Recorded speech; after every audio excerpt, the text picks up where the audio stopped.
intentional puzzle-like scheme.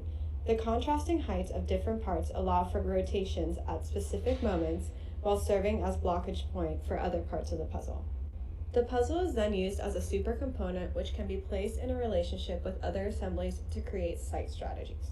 Similar to our 3D puzzle, our 2D puzzle offers moments of assembly that are not at first obvious and require diagrams to unfold their puzzling nature. The fundamental aspects of our 2D puzzle is its rotational movements and how it locks into place, taking inspiration from the original Baracol. These details highlight the contrasting thicknesses and how we began to use negatives to reveal the parts coming together. We have combined the two puzzles together. The combination necessitates the translation from one form to another. The formal geometry, though sympathetic to one another, also allows for separate readings from one form to the next.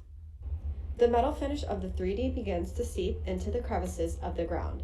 Essentially, we view these as two systems that could live within each other and live separately. The site takes on a spine-like scheme that runs through the site. It creates paths and entrances that weave in and out of the building, as well as create a connection to the park located adjacent to our site. Terraces and gallery spaces are made within our petal-like forms that were found in our previous design studies. In our detail, we wanted to reintroduce the puzzle forms from our earlier puzzles, using the silhouettes and interlocking of our earlier pieces to create a meandering pathway through the museum. We reinterpret and manipulate this original puzzling object in a way that can be used as a museum display, creating platforms and circulation throughout the voided moments found within our pieces. This detailed moment allows users to weave through a prehistoric display. A series of ramps and stairs guide users through a direct circulation path that allows users to view display objects through a series of unique moments.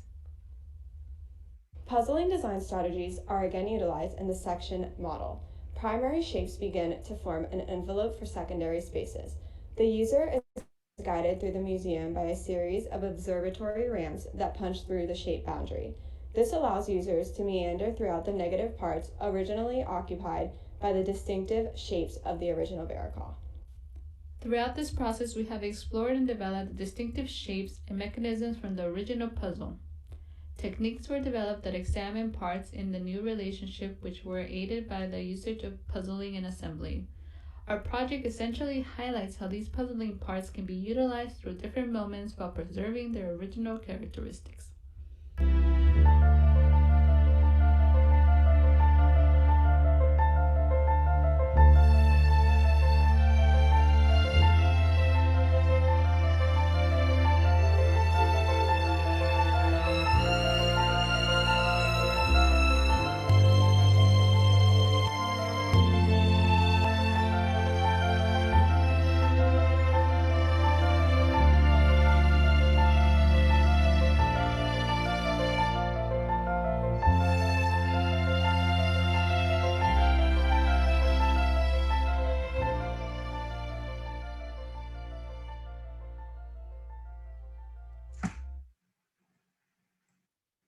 Hi. Bianca and David, can you guys share the mural board or yeah, we actually have a video that kind of streams in the background of like our animations because we had to speed them up a lot. So.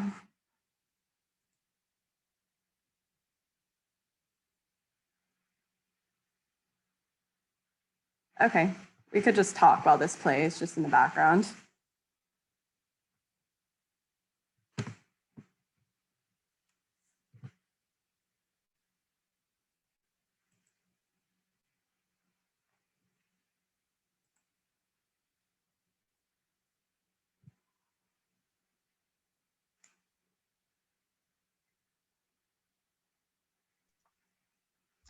I'll go ahead and start. I think this is a really just incredibly beautiful proposition. Even the way you guys present the project, I think is very clear in your intention and easy to follow.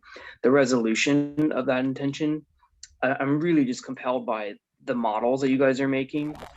I want to talk though about the building section, which I think is a really fascinating section. What I'm curious about in that section is the relationship between, or maybe even the translation, say, from the initial models where you read really strongly the figuration of the parts, their mass void relationship, the way they fit together. And then when we get to the building section, I'm curious about that translation where now we have maybe less of a mass void interlocking parts. And it seems like that inner wrapper that you described in the section becomes a way to, I'm not sure, maybe like dematerialize the mass a little bit. So here in the building section, we read more volume, I would say, than we do mass. Even like the thickness of the way that the inner liner and the outer wrapper is proposed, where, you know, maybe there's a way in here in this building section where like we see that truss there under the theater. Like perhaps one way to think about this would be the exposure of a tectonic, or the other way would be the sort of elimination of the tectonic in service of like a representational idea about mass, which would simply be to sort of treat the poche as like purely solid. So I'm curious about that, because I love the model that you guys make, and I really appreciate the project, especially the way it becomes landscape and branches out. But I'm curious about where the mass void in section, how you translated from that initial model to that.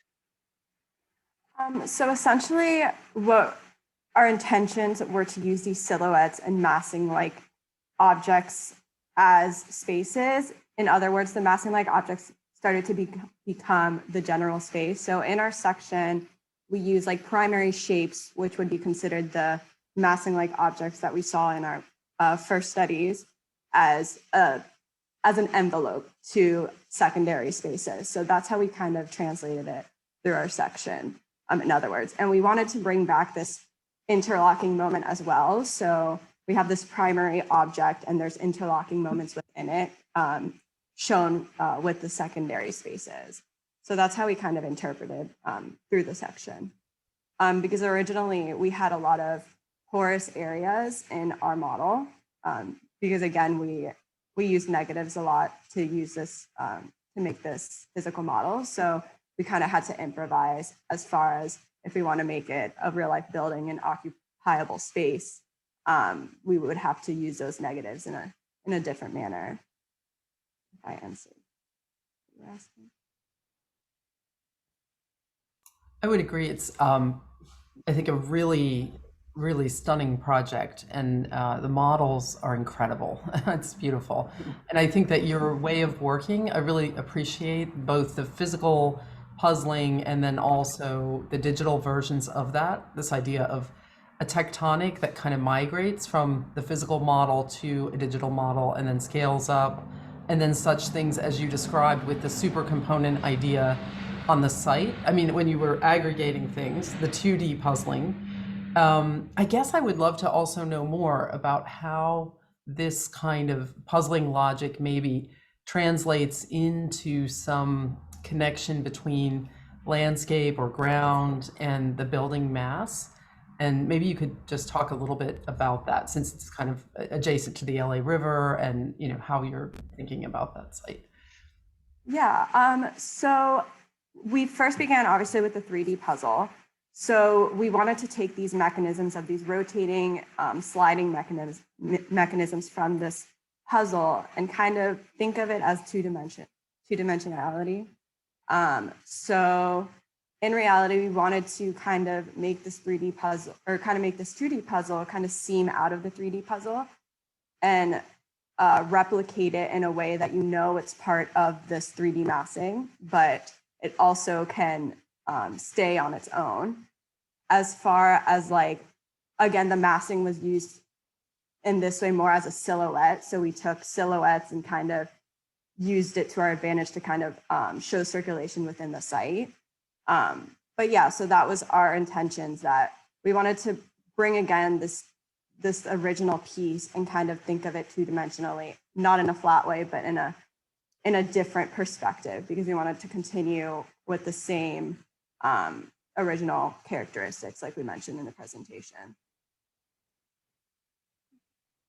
Yeah, we very much wanted to take the fundamentals from a 2D puzzle. So these layering mechanisms, there's moments in the puzzle when it becomes a super component where things barely touched, and we brought that into the site as well. And we wanted to create somewhat of a center for it to be able to disperse.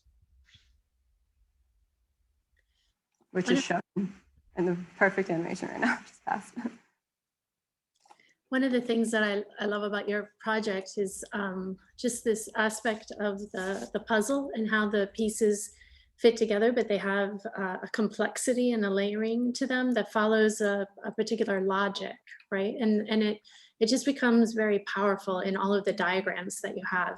The challenge for me, or the area that I'm struggling with, but I don't know that it's the intent of the studio, is that translation to the building. So I'm looking at one of your images where you've, I zoomed in closer on the Miro board, but where you've inserted what I would see as a truss, and then there's another area where we have some steel beams fitting in, and because you're really exploring what this thing might look like as a building section. And that translation for me, and in the description of the project that Jenny and Dwayne gave us a copy of, it talks about a quote from Ed Ford saying that details can be subversive, not subservient. I really like that one. And so I have a question for you and a comment. My comment is looking at your final building section. Would you say that it's kind of a consequence of the form of the puzzle and the kind of gaps and joinery that you were impassioned about, or was it subversive and like making you rethink how buildings and spaces come together, and maybe challenging the way in which, for instance, one space floats above another or slips under or becomes part of the landscape. And that section to me is interesting because it has such richness to it. But then it's reverting back to maybe some more standard ways of thinking about structure and assembly. So that translation is really a question for you that extends into the detail of the structure itself, but also into how it fits, within the site conditions too.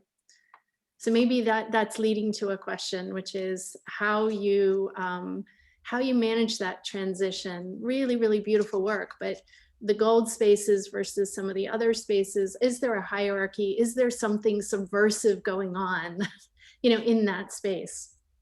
Yeah, I think essentially it was both, because we did want to keep the originality of the interlocking moments, and I feel like spaces that work well, they interlock within each other and they kind of seep in within each other inevitably. So the whole puzzling idea that we originally started with definitely influenced a lot of our spaces. As far as the puzzling, some of the spaces were too small, so we did have to alter it to be more realistic. So that kind of took effect as well, but we did want to keep as much of the originality as we could. And we wanted to keep these essential shapes and primary shapes, and consider the silhouette idea and the massing idea more in a spatial way, rather than an object-like way, in other words. Maybe if I can just pick up on some of the things that Heather was mentioning. I think that there is something about the diagrams and the drawings that kind of speak to a very time-based and durational way of exploring space. And I think some of the suggestions are potentially thinking about how the space actually transforms. Some of the things can be more puzzle, interlocking, stacking, but others I think have expressions that are more kinesthetic, kinematic potentially. And I think those aspects of translation in particular, and the way that you guys are exploring details, I think is something that you can think about a bit more prototypically. So I really appreciate the diagrams, but I also think they're suggestive of a potential way of thinking about urbanism. Because when I look at your idea of kind of serial array of this, and the way that it relates to existing kind of city relationships, I find that there is a certain weakness because you somehow privilege a certain scale of deployment. When I look at your diagrams and I look at these kind of exploded axonometrics, I wonder if those kind of exploded kind of forms could be kind of installed as a different way of thinking of spatialization. It kind of reminds me of stuff like Ben Nicholson would do with his appliance house, or Michael Webb was talking about in terms of Bowelism, and even like some of the projects that Denari was doing early in his career. But I think the power of the way that you guys are working is somehow to think about different ways of spatializing this puzzling idea. So I would just see recursively to think about these things maybe more prototypically as details, because when I'm looking at these drawings, I keep thinking that the building itself doesn't have to be so holistic and monolithic in a traditional sense. It could be deployed, where some of these things are follies, to go to the question of landscape, or what your approach to these kind of object or non-objectness could be as you kind of really work through different resolutions of space. So I would just almost think, like, step back for a second, look at these diagrams and look at these almost as proto buildings, and see how time would actually kind of influence the way that these relationships could actually set up different kinds of relations to the city and interior urbanism. It's more suggestive, I think, of an internal logic of how the urban sort of plays out than the kind of traditional building landscape city of LA thing. But it's a great project. It's a beautiful project. You know, I suspect that we'll see quite a bit of beautiful projects in the studio, because Twain and Jenny have a kind of way of guiding the studio towards that sort of unrelenting beauty in things. You know, I'm really interested in how the initial observations and reconstruction of the puzzle. I'm hesitant to use the word translation, because I don't know that it's an act of translation as much as it's really a way of sort of re-seeing something for its qualities, and then it gets redeployed literally and figuratively as an architectural project. So I'm kind of interested in the word you use, gaps, which would be the gaps between some of the qualities of the original and the production of a building, which is a natural history museum. I mean, some of the things that the original puzzle has are that it's monolithic, it's interlocking, it's interdependent, and we take delight in sort of disassembling and reassembling it. And all of those might be prompts for how to make the building. Some of that gets taken literally with you when you sort of reconceive the puzzle as a building. But some of the things that happen that maybe aren't directed by the original puzzle, and therefore there are architectural problems that are independent of the origin, might be these issues about how the building meets the site, that the site itself can somehow be, you know, you continue to kind of push that idea of translation so that it becomes, as you say, a sort of 2.5D translation of the puzzle to start to come up with a sort of way of thinking about the ground. But maybe that idea of figure and ground isn't really present in the origin, so it's coming from somewhere else. I'm also interested in maybe some of the architectural issues that the puzzle per se can't address. For example, ideas about how one would circulate through the building, because it's not present in the puzzle, there's no circulation there. So in a way, what I'm trying to say is it calls for inventions in that part that may or may not have any tethering to the origin. And I'm just curious how you could take some of those things on, because I think as was previously mentioned, this idea of how your attitude towards the site, one of a kind of gathered object that would produce an intense sectional space that is very closely tied to the origin, as opposed to an idea about dispersal of a series of, say, smaller objects that may be dealt with the landscape in a slightly different way. I'm just curious if you could talk maybe a little more about some of those architectural problems as opposed to the qualities of the original puzzle. Maybe you want to see.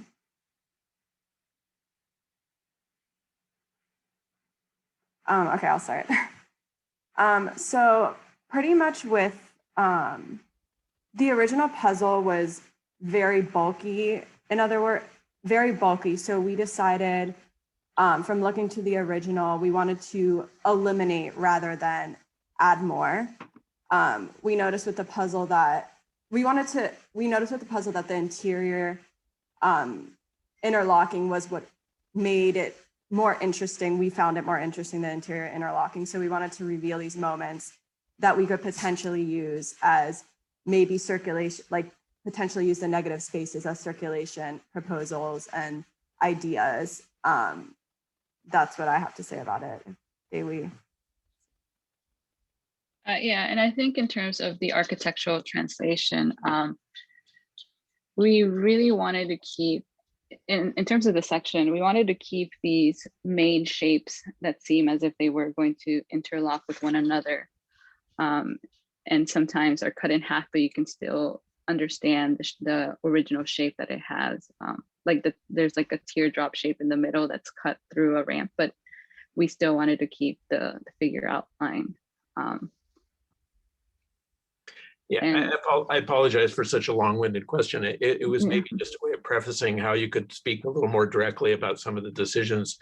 I'll give you just a simple example of something I'm interested in, which is that the project seems to deal with this idea of inlay, especially when it comes to the site, which I don't find present really in the original objects. Where does that come from? Are you? Utah. Yeah. So I think when we first got the puzzle, we were blown away by how it looks on the exterior as such a simple puzzle form.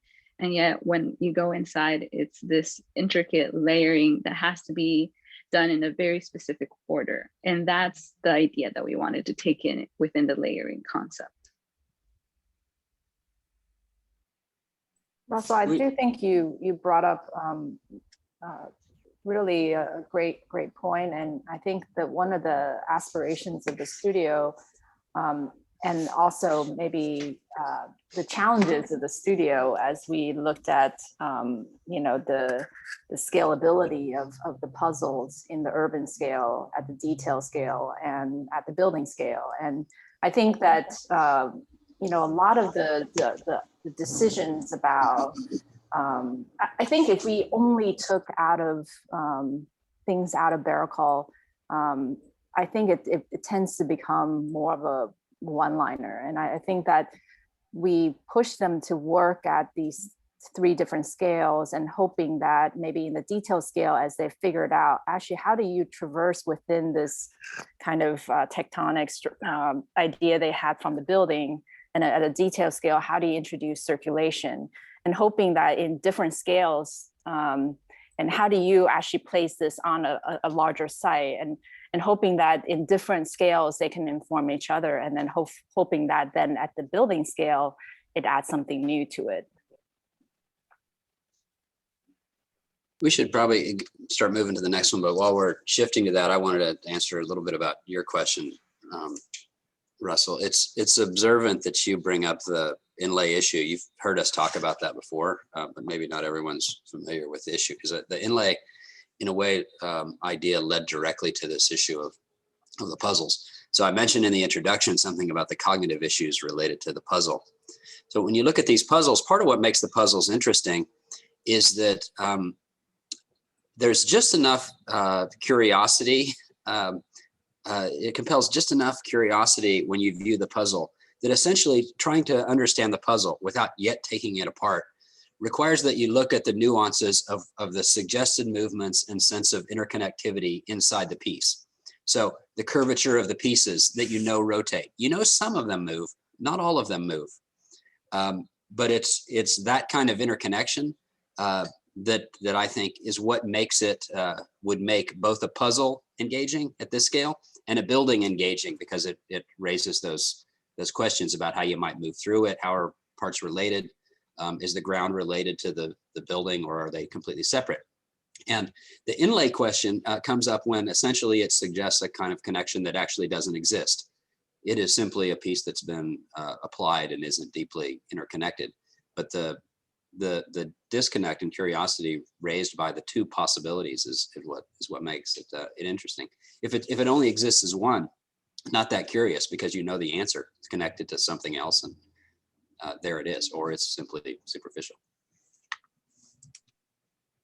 Okay, well, thanks, Bianca and Bailey. Beautiful. Thank you, guys. Thanks. Okay, next, Charlie, Zach. Yep. Hey. we're going to share Zach's screen. Okay, can you all see this? Yep. Can you go full screen? Yeah. Is it working now? It's not full screen yet. Oh, okay, here, let me reshare. Okay.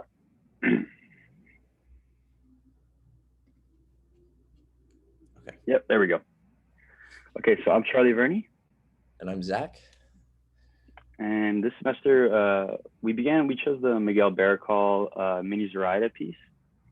And this piece, I don't know if it's delayed, Zach, but it's still on the title. Okay.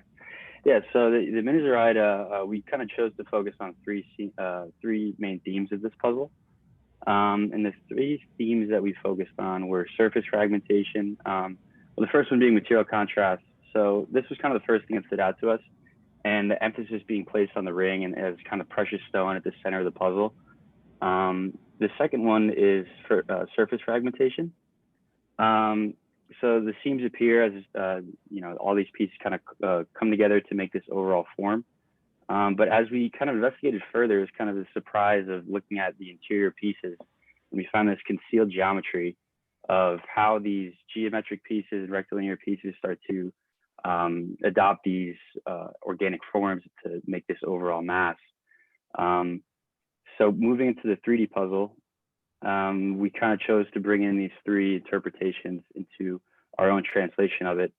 So the influence can be seen in the puzzle. Once the once concealed interior geometry is exposed through expanded seams that fragment the surface of the overall form.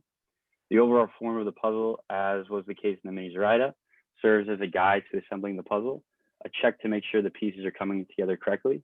So once you see that form come together, you know that it's completed, which is a lot of what we talked about as a semester. And the material is explored and transformed through sharp contrast between the exterior and exterior. This kind of worn metal and precious metal. And of course, the ring element was brought back into the puzzle to kind of further contrast that and kind of create this indication of completion as this kind of instructional piece. So once that's in, you know it's completed. When we brought the puzzle into the physical world, we wanted to further explore these material finishes through different finishes. So the assembly method is, the same with the physical, but you begin to see the dialogue that it creates in this kind of hand-worn, the interior is what's touched in these pieces that come together, and it's, think about this puzzle coming together multiple times, but this outside remains this kind of polished, refined material. So now moving into our 2D puzzle. In our 2D puzzle, you can see that we have derived the same language found in the Baracol, but translated it into a field condition. Using basic stacking to start this 57-piece puzzle, it begins to get more intricate as the fragmented surface condition locks in on top.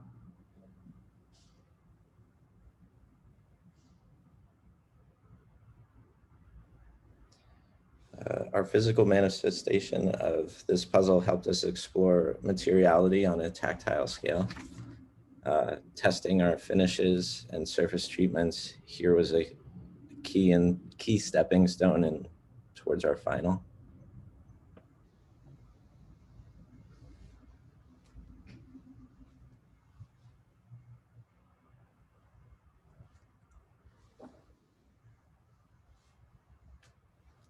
So getting into the merge model, we combine the language of both the 3D and the 2D, learning from this connection and exercising ways we might be able to situate the two together.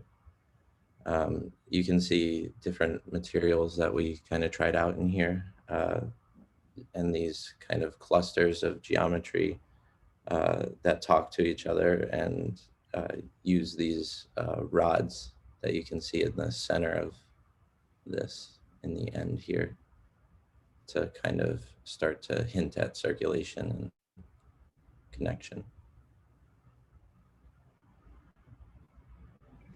So when we begin to introduce the site, we wanted to explore how this new language of puzzling can begin to inhabit a site. So our site being Taylor Yard, this kind of massive site, which is kind of mind-boggling to kind of deal with. And we wanted to figure out how can this site conditions begin to influence how these joineries come together. So starting to implement a loose programmatic intentions and taking on the account of the massive site, we kind of set up this gradient from dense congregation to this kind of larger surface treatments that really start to grow away from the site. And then we get to the mass of the building, the museum, the two clusters that are formed, which you kind of found in the three-dimensional puzzle and how those voids were created in 3D puzzle. We also found that the opposite side of that is that you have a clustering of pieces in the middle. So just like the merging model and these two towers that are created in these merging. So one of the clusters actually begins to inhabit the LA River and kind of falls into it, while the separation between them allows for this circulation and flow from one building to another, as you know, these kind of rectilinear pieces begin to morph into one another and take on these new kind of languages. And you can see how it starts to inhabit the site and morph into it in the same way that they morph into one another in these two clusters. And you could have things like infrastructure flow through the building and right through the core. Looking more in depth at these pieces and what they kind of do, the bridges that are created between them serve as these interior exterior spaces that can kind of flow between these closed off exhibit spaces. You'll see a lot of these seams that are coming back that we found in the original Barrack Hall. This point being, 3 parts removed. We still wanted to pick up on what we've been exploring, but these overall gestural seams that are flowing throughout kind of serve as that piece to flow into one another and relationship between one piece to another. So getting more into the section here, this section cut explores interiority lying just below the surface and starts to give hints at major circulation streams, indoor-outdoor space, exhibits, views, and lights and shadows.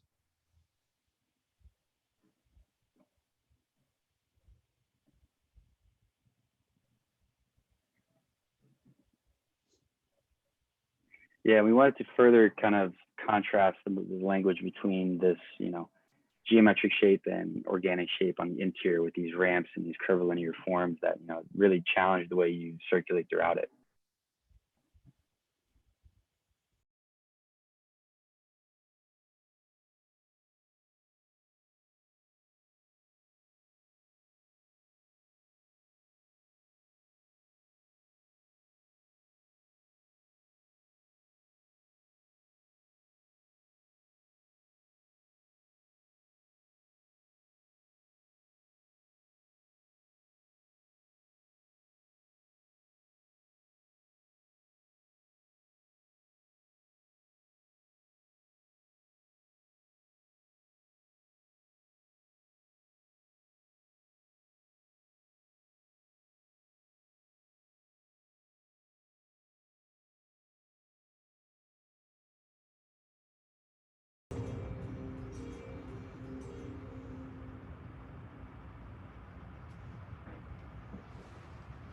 Thank you. Thanks, guys. Thank you. Okay, I feel like I need to stand up and salute or something. Very grand, Hallie. Okay, so I have a loop video that I'm going to play in the background.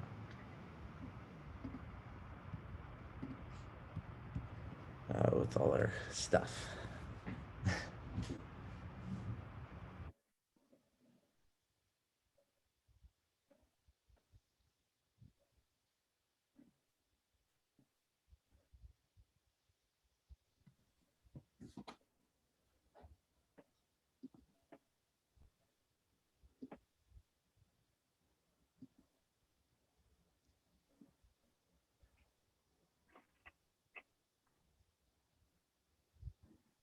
By the way, we're just joined by David Freeland. Good morning. Sorry to be late. David. At the risk of speaking first for the second time in a row, I guess I'll go ahead and start. I think, again, this is a really beautiful executed project across all 3 scales.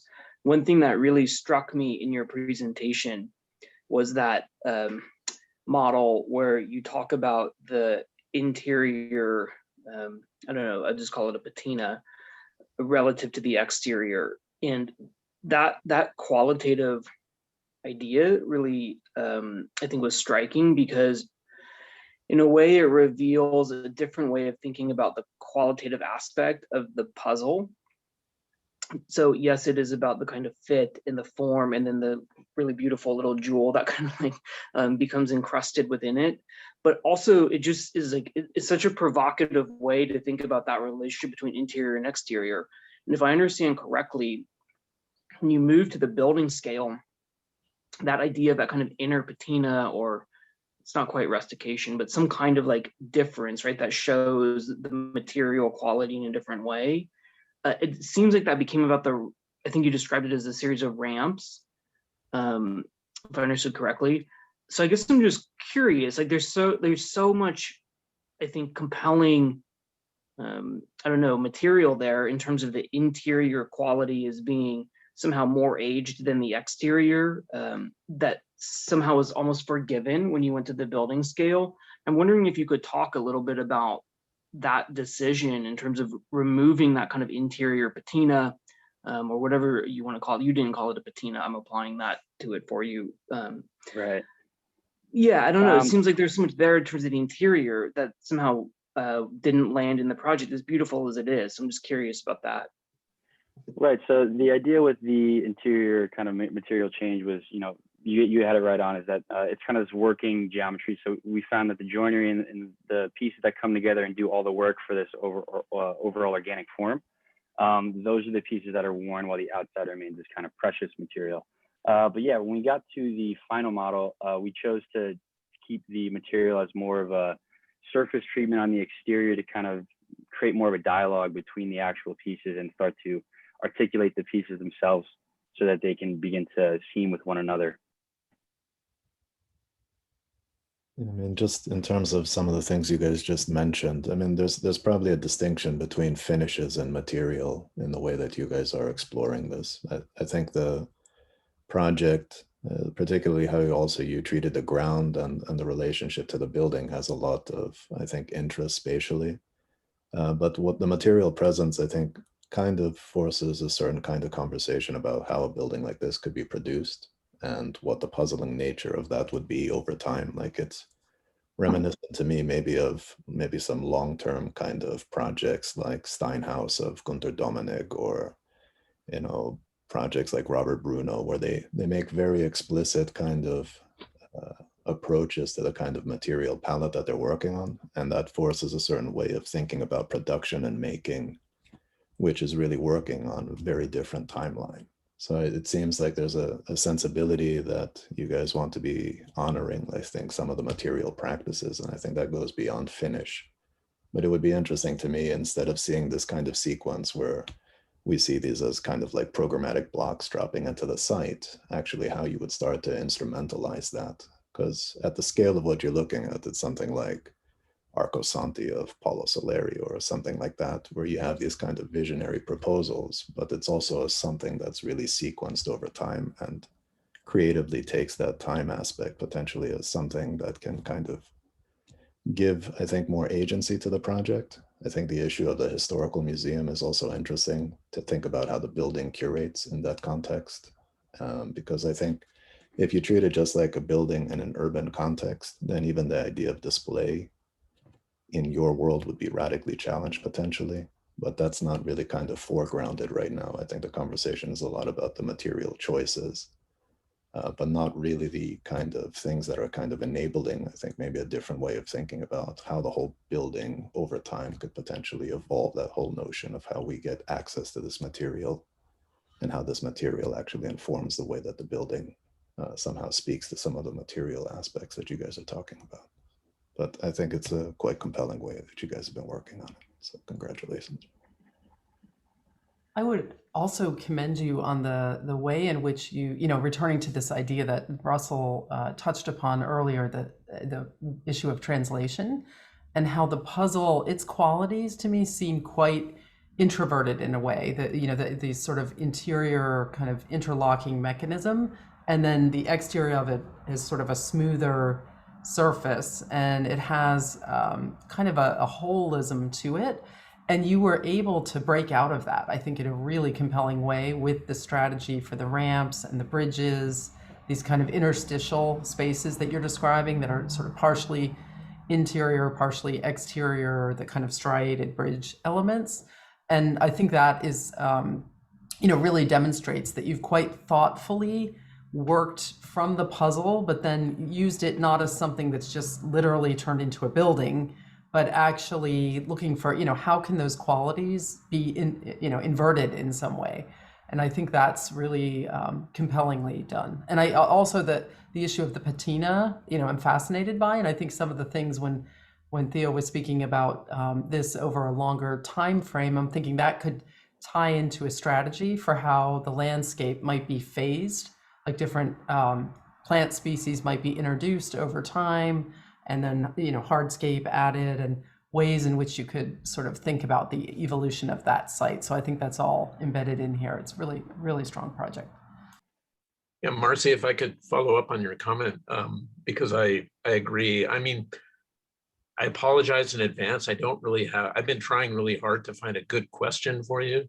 So it might be a series of sort of really quick observations, but you know, one of the things that I think you're doing is you're conflating a lot of things. And I like that idea, because there are things that ostensibly come from the puzzle object, which really deals with a kind of complement of the object within the mass of the other bits of the puzzle, and it's delineated materially. But you know, you're conflating, you know, ideas about object and ground. So we don't quite know where the object ends and the ground begins, and vice versa.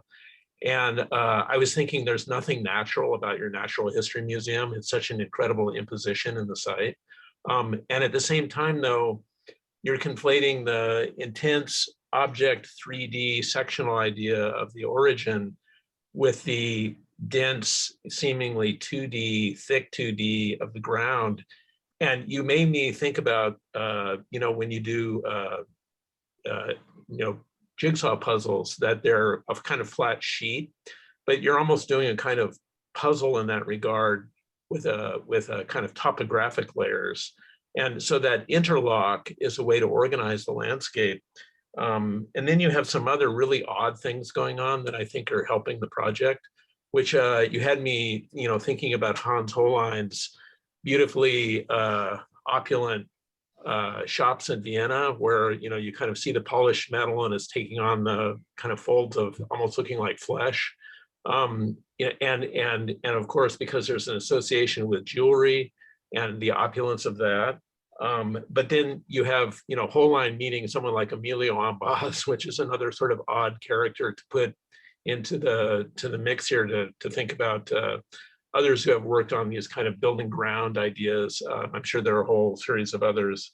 And then last, you know, the building object itself, the way it comes out of the landscape, it's almost like a strange Tower of Babel, but it seems appropriate for the Natural History Museum because it's sort of corkscrewing down into the ground. I was really fascinated by the section, which implies that there's this idea of excavating something, and then at the same time, it's kind of the ground is being gathered and pulled up. And you know, I'll try to relax the metaphor a little bit, but I find that compelling in terms of the project, you know, beyond the sort of object that was the origin. So the way that it's able to kind of hold these very, very different, almost antithetical ideas together, I think is means the project sort of taking on architectural qualities that the object doesn't have.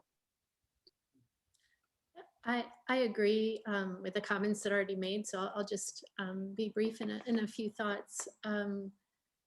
I think in a way that the first project, though, had a certain continuity between some of the original puzzle pieces and the kind of final composition as it related to the building project.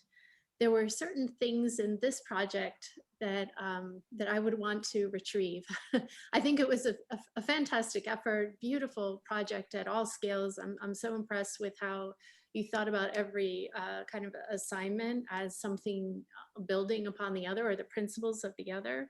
I love the idea of the seams in the original and the way in which the pieces floated.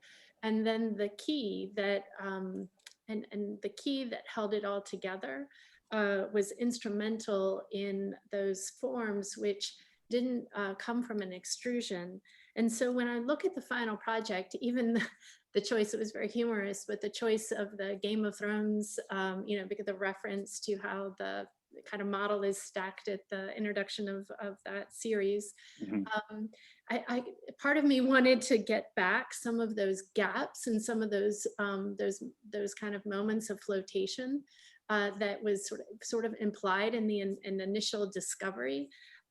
Mainly because, not because there couldn't be a shift or a change, but because there was something really magical about that set of relationships that helped me understand that there might be different elements of program coming together. And in the final, you know, even the way that it stacked right, you know, up on top of one another. And I liked your description of the seams being kind of these moments of circulation, but I wondered if they couldn't, you know, exert a bit more pressure on the rest of the building to maybe think about it differently, because as you drop these spaces and as they stack, there's a little bit of magic, I think, and that's lost, and tactility. I think it goes to the question of the tactile surface, that okay, this part's playing again, and there's something just really beautiful, even if you imagine parts of that touching the site in a way that might be non-building like.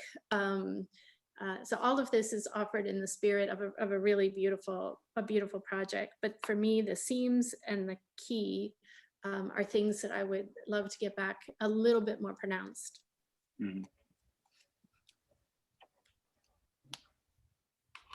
I mean, I totally, Heather, agree with that quality in that first 3D puzzle. It felt like at any moment, if you just took that key off, it was going to kind of fall apart, and that key at the end kind of just tenuously locked it in. And there is that sort of that really kind of the relationship of all the parts being connected and not being only stacked. And I think that's a really nice quality that I think I agree could be maybe more present in your final model. But extraordinary work. I mean, this is a process, right? You know, how many iterations do you need to get to the place that you want to be at the final project? You accomplished a lot. So yes, great. Okay, thank you. Thanks. Great, thank you. Yeah, great work. All right, Will and James. Yep. Hello, everyone. I'm James, and it's my partner, Will. I'm going to play a video for y'all, and if there's any issue with sound or video, just let us know.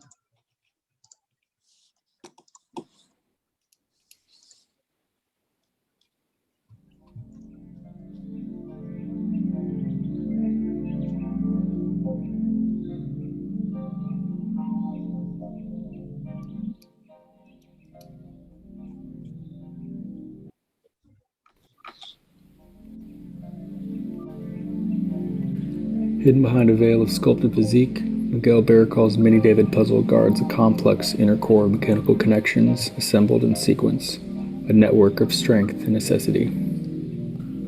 With these perceptions in mind, we've applied similar puzzling techniques to a platonic solid, emphasizing a subtle distinction between internal complexity and external autonomy. Small voids of exposure set to establish mystery and cohesion, and poised in a state of arrival. In its most complete form, the rectangular prism resembles a platonic solid. Small apertures and material shifts indicate a hidden internal complexity. In its least complete form, an incoherent collection of parts hints at the possibility of interstitial voids and an intricate network of connections. When in transformation, voids become evident, get filled, twisted, and shuffled, once again becoming just a hint, a notion of connectivity amongst a mystery of spatial complexity. Metal finishes highlight the boundary of interior and exterior, with moments of translucence obscuring the edges of resolve. As the puzzle disassembles, so does its cohesion, the cuboid dissolving into an overwhelming collection of misfits. Applying the same concepts to a similar, yet vertically restrained puzzle, David's veil is apparent, but too tight-fitting, his inner workings bursting through the seams. The distinction between interior and exterior is lost. Instead, teamwork of the two is evident in both form and function. In transformation, edges align and an incoherent, yet cohesive network forms. A mixed topography of typologies establishes a sense of chaotic completion, the brass network linking parts to a whole. Motion of sequence is implied, but direction is unknown. A mysterious gridlock of intersection overwhelms.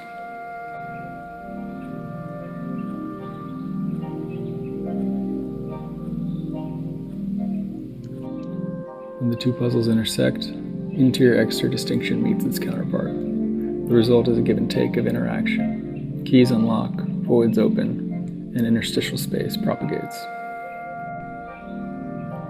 Coherence is lost in the mystery of movement, but cohesion is found in interaction and interlock, a sense of completion tentatively evident. Each puzzle opens its doors, allowing passage of air, light, and shadow to intermingle and transpose.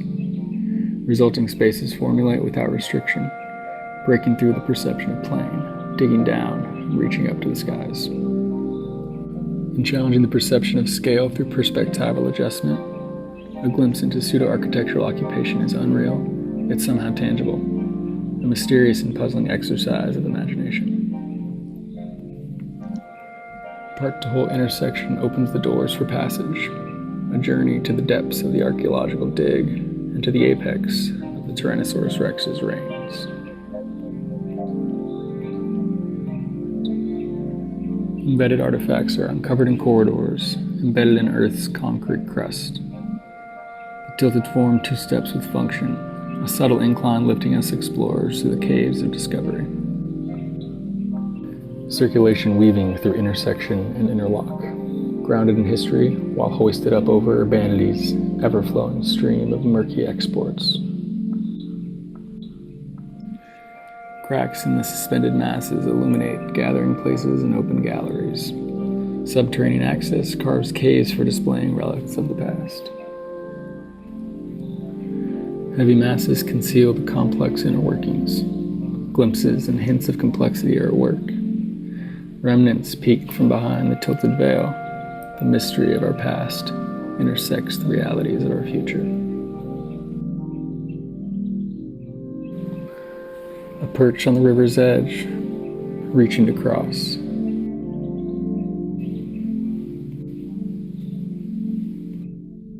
Only to fall short in its shadow's success.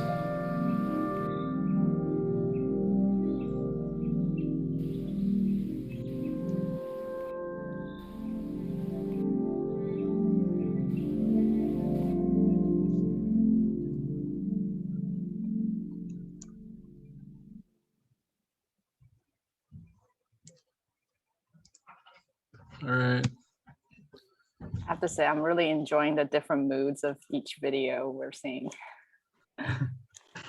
I'll go ahead and let this play on loop with no sound, but feel free to speak up, whatever. Thank you. We hear the sound, James. Yep. Oops. And I There we think go. David Ehrman just joined us. Hey, everybody. Nice to David. see you. Thanks for coming. Good to have a heavy LA contingency in the room.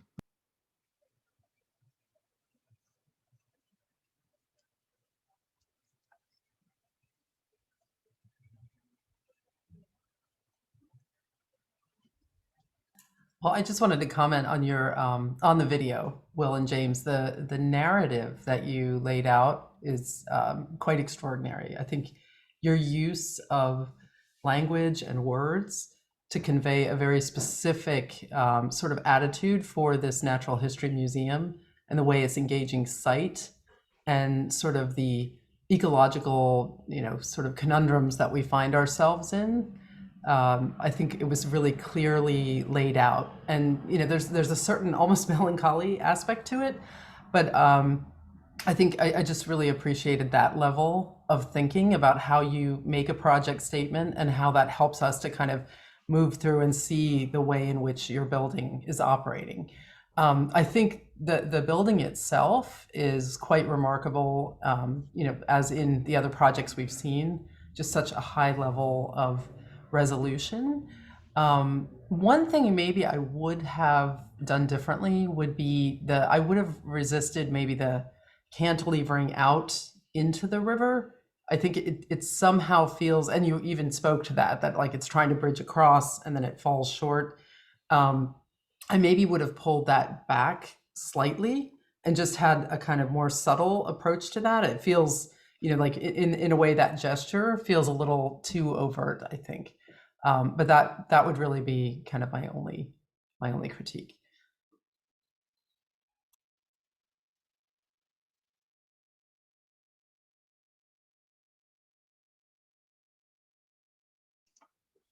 I mean, maybe relatedly to Marcelin is, when I continue to find myself drawn to the building section in these projects. And in your case, it's interesting that the section reveals a kind of interior logic that is distinct from kind of exterior puzzle assembly and form, because you've tilted it, right? So you almost have to assemble this thing vertically, and then there's a secondary condition or a secondary act of like angling it and tilting it over. And then it seems like there's a tertiary act of then putting in the floors, right? So like there's a way of like assembling the pieces that has a logic unto itself, and then the tilt, which gives the cantilever that Marcelin was talking about, and then the third act of sort of putting in the horizontal floor. And I guess I just wonder about the possibility of the puzzle being constructed already at the angle, cantilever or not, and what that might mean for the floors, or vice versa, if it were constructed or conceived in a vertical condition, as we watch the beautiful animations of assembly, and then when it tilts, what that does to the interior. It's almost like when you rotate a frame like 45 degrees, does the interior follow or not? And that's kind of what you're doing here with the floor and the exterior, which I find really compelling, but also kind of confusing in a way. I want to pick up on this, Kurt. I think you raised a really good point about the section. And first of all, just wonderfully rendered work and the super evocative videos. I don't know, it's just 9 a.m. here in LA, just kind of warming me up on the morning. Thank you for that. I have a little sip of coffee and enjoy it. But on the section, so what's interesting here in relation to the initial study is that what I would have tried to assume to be a core sort of interlock between the different layers here, as it tips over on the side, becomes a kind of central circulation spine through the project, but not the core. And so there's this kind of transformation in the project that's created by the rotation. And in as much as the brief is certainly emphasizing the nature of the puzzle and how pieces fit, I'm really intrigued here about how this kind of interlock becomes more than just a kind of formal kind of feature to a kind of spatial idea about circulation continuity at this new angle. And I think it's kind of innovative in a way, like the way that you move through the building at this diagonal. I really appreciate the way that it kind of reconceptualizes what the core is. And there are cores in the building. There's several of them, and they're kind of distributed out, but they fall into the background. And I think it would have been such an easy sort of translation here to make a tower and to study that as a kind of problem. And so the kind of that rotation really kind of reconceives the project. I think it's quite nicely done. I agree with David's comments. wondering the same question about the core and those gaps, you know, that emerge in and the translucent pieces. But it seems to be translated, especially in the model that you have shown on the screen, as these cuts that come especially from the exterior. So from what I would perceive as like a roof surface, there are these complex cuts that work their way into the section. And I'm fascinated by those, but I'm also a little skeptical of them in the sense that, you know, in the other models that you made, the cuts were really engaging the core, or, you know, they seem to have kind of an opportune kind of moment to them where they were relieving the density of the stacking. And I think these kind of final models are so easy to talk about because you introduce so many different questions. But how do those cuts then translate into the interior? I think what the intent is that those cuts then bring that light or that kind of connection to the external down deep into that core that's running, you know, on a kind of on a bias, if you think about this as clothing in a way. And so I think there could be a more explicit way of talking about the cuts from the top, and you also have cuts from the bottom. And I think that that's very different, right? That is that connection to the ground and to those surfaces of the landscape. But again, it's a really beautiful project, and the layering is pretty extraordinary. I think your initial model that you made, though, closely resembled how a building might be assembled. And so maybe there was an easier kind of moment in terms of reorganizing the kit and thinking about it in different ways. But that actually makes things harder sometimes when it feels like it's about a floor plate and about a core. Then I think you need to challenge those things. So I would love for those cuts to be more than skylights. I think that's what I'm trying to say.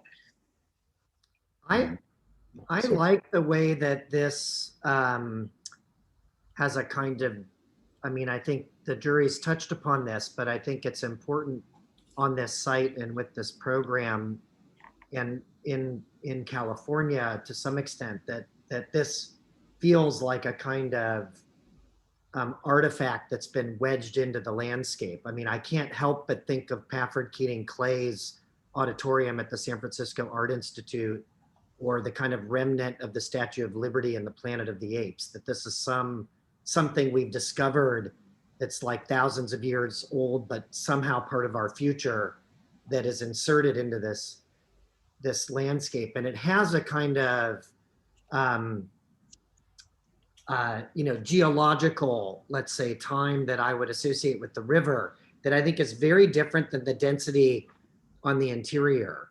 I think the interior is quite, you know, that shift and the pivot that was just being talked about by Heather and others from the original assembly to the diagonal and how it engages those exterior spaces, I think starts to really through the oblique bend and recontour the inside of this to have a very different rhythm and set of experiences that's looking back from what I remember back up the hill and across whatever road that is that sandwiches Taylor Yards between it and the river. And I think that orientation, thrusting back up and activating those voids, I find really exciting in terms of giving the interior of this a kind of different texture and rhythm. And I wonder if that is something that's curating the surrounding landscape as a kind of Superfund site or idea of natural history and geology, if there's a way that you could galvanize that as the kind of artifact, and then the, you know, the ways that we capture the perimeter, kind of steal it and secret it back into the interior as we return into this. Some of it's happening under the cantilever. That's another area I could see that happen. If you forward to your section, I could talk specifically about what I'm seeing there, but I find that a very exciting way to begin to take the idea of puzzling into the idea of a natural history museum, that it would be reconfiguring, repuzzling, reassembling the landscape in new ways. And there's you know, a lot of interesting precedents to that, but these kinds of moments, and particularly when you pull them in, you know, I could imagine similar things happening out here to connect those. You're kind of doing it here, but those recurating and reshuffling of the perimeter almost makes me wonder if it needs to have a kind of conventional natural history museum within it, or if you know, it's coupled with recurating the Superfund site as much as it is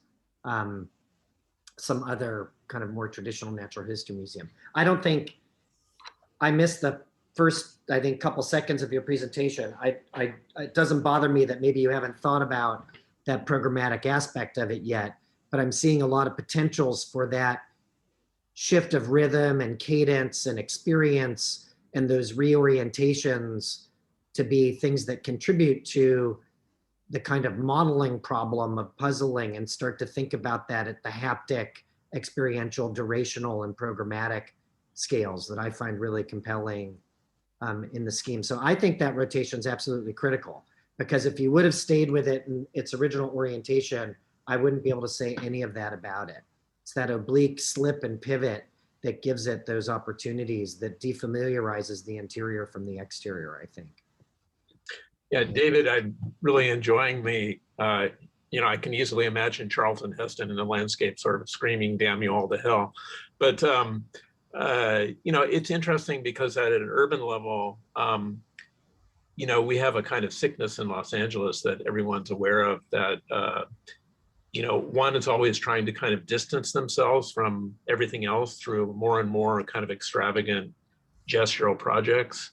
And maybe that's changing, but in a way you avoid all that, and perhaps you distinguish the building more profoundly because of the oblique rotation, as has been noted, you know, and you're making me think of Brilio and Perrant and the kind of architectural problems that ensue when one, you know, takes that on. And then also the fact that it has a kind of slight rotation in the site plan away from the grid of the city in that area. You know, both those moves perhaps call it out as different, not in its kind of sculptural qualities, but just in its orientation, which I think already in the landscape is quite powerful. I'm also interested in the interior, that, you know, when you take on that problem with the oblique with the floor, you know, we're immedately compelled to kind of figure it out and resolve it. I think you've done it masterfully. I think that, you know, all of the spaces work. You don't have any kind of difficulties in it, which means perhaps that you could take that a little bit further about how to maybe think about one, understanding the procession through a natural history museum, which implies, you know, some kind of chronology or thematic groupings of things depending on the curator.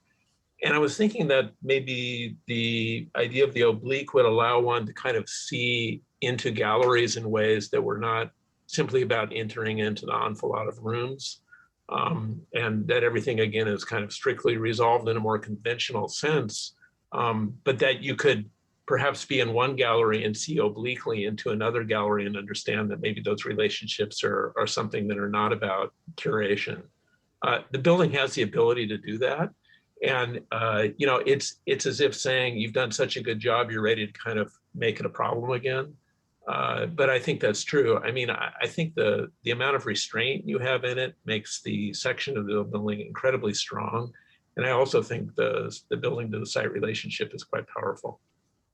I think that there's something very Raymond Abraham about this project in some sense. And I think it's useful to kind of see that in that lineage where not only in the way that you've chosen to kind of express the way your film was somehow narrated, but I think in terms of the way that he thought about time and also constructs of the unbuilt, because it seems like, following Russell and David's comments, I think it's important to think about how time is going to play within this kind of linear kind of superpositioning within the site, and how you want to instrumentalize the building And Abraham kind of spoke about that in many different ways. Some could be taken more literal and some much more archaeological in terms of the larger kind of construct of these kind of time capsules that somehow are at play by the nature of the program that you guys are looking at. So I think it would be kind of interesting to maybe look at some of his work and also the way that he used language to kind of maybe express that, and see if you guys could potentially kind of speak to some of this. I think the issue of the oblique is a very powerful one. It registers quite strongly.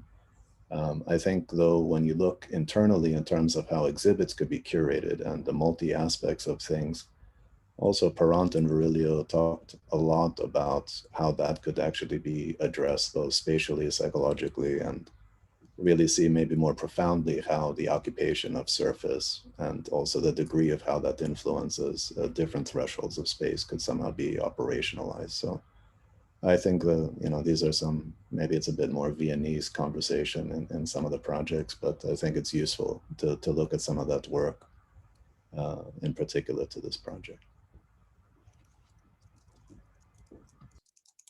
Funny, at first I was thinking about aircraft carriers, but I think your reference to Raymond is much more accurate. I think both of them, I think, can play a really important role in the projects also because of the scale. I mean, the section of the aircraft carrier, I think, plays a lot in terms of the modularization of some of these striated strips in this particular project. But I just think there was a time and a period where some of these things were looked at, which I think is pretty interesting to look at it from the perspective of puzzling and these kind of deep interrelationships of some of the things that are the objective of the studio, which I think could bring a new resurgence to that kind of larger kind of move within the landscape. But yeah, it's a great project. The first time this reference to the moves in the landscape happened, I initially said, you have to look at Raymond Abraham's aircraft carrier in the landscape. Of course, that's whole line, but both of them work perfectly well for this. Yeah, who knew we were so Viennese? Abraham had the airplane stuck in the mountain, so the references were there. And Austria doesn't have a navy, does it? Yeah, anyway.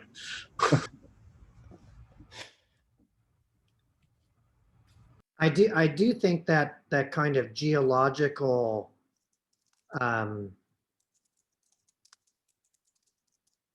temporal sensibility, I mean, I see that very strongly in Patrick Keating Clay's work. I have a very hard time not seeing this as something that's standing on the shoulders of that work, which is very specifically West Coast, but I would say strongly allied with Abraham's work, but really gives it a kind of strong mineral-esque geological material sensibility. It's obviously something that influenced Moss. I would say a lot of the patination and things that I see familiar in this model, the mottling with a double T that we saw in Morphosis earlier work, and a lot of those inclinations came out of PKC and that kind of axis between Vienna and LA and San Francisco for a brief moment through PKC, which I think is an interesting history to draw upon and maybe speaks to the scale more of LA than San Francisco, even though Patrick Keating Clay did most of his work up there. And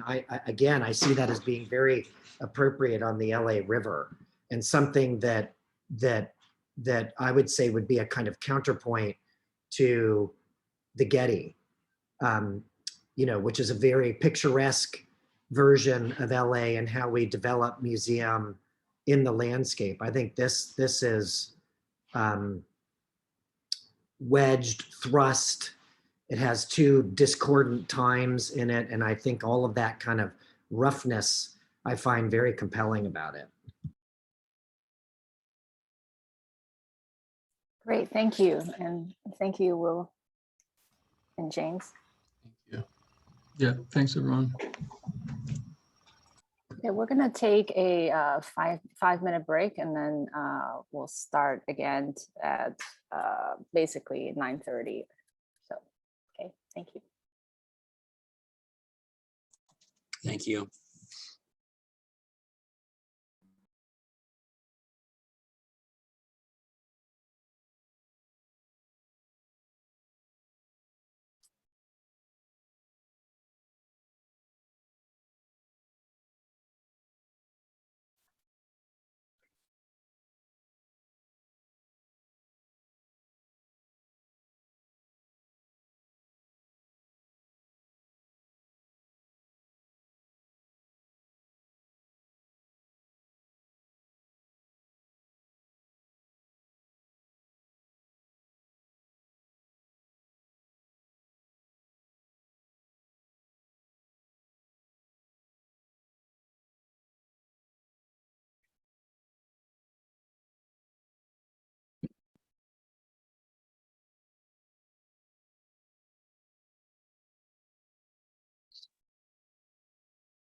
Hi, James. Welcome.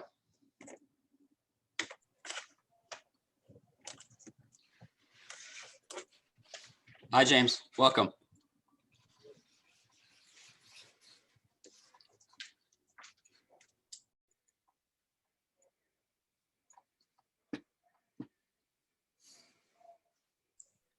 Hi, Dwayne.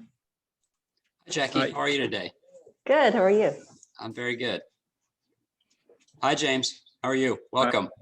You hear me? We can hear you, yes. Okay, good. Thanks for joining us. Thank you. Turns out we're right on time. So we took a 5-minute break between sessions. So you're gonna take a 5-minute break now?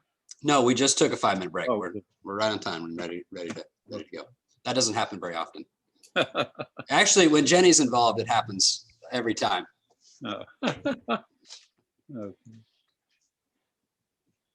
Okay, so we're Uh-oh. joined by Jackie Bloom and Jane Swine.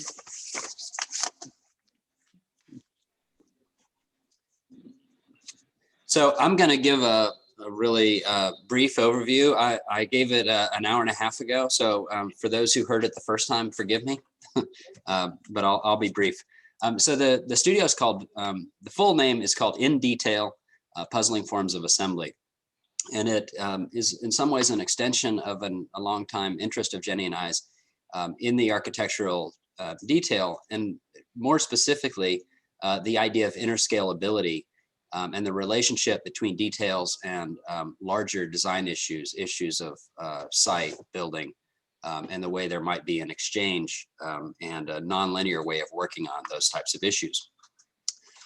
But for this particular studio, there's been a heavy emphasis on the idea of puzzling. And as it relates to architecture, maybe a better way to describe it is the assembly of parts at various scales. The relationship of building to site, site to detail, site to detail, connections that you might not think of as being so obvious. And the studio operates on the idea that this idea of the puzzling relationship of parts, strange forms of interlock, and the nuances of their relationships can affect aesthetic issues, organizational issues, and tectonic issues. And as a way to begin in the studio, we looked at the work of Miguel Barracal, who is a Spanish artist, but he worked mostly out of Verona in Italy for most of his career. And if you don't know his work, he was essentially a sculptor, but almost all of his work they were puzzles. They were complex parts. They became increasingly complex over the course of his career. Fantastic.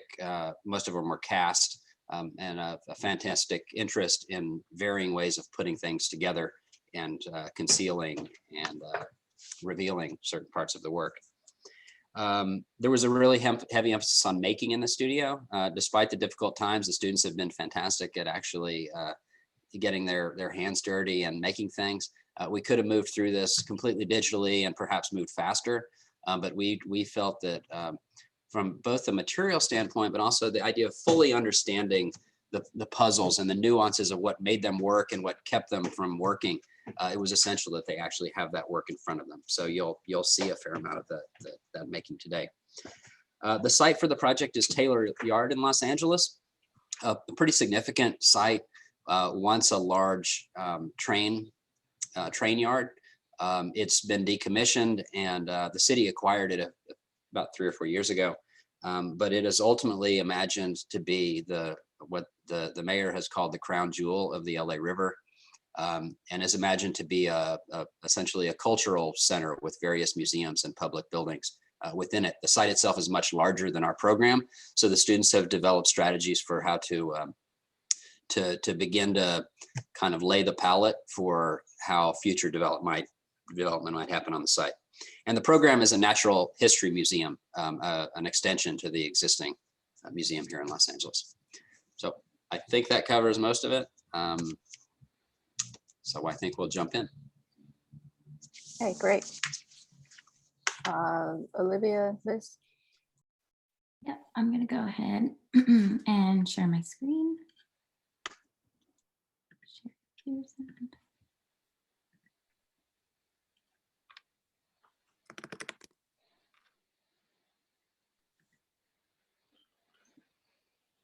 Okay, just let me know if you can't see anything or you can't hear anything.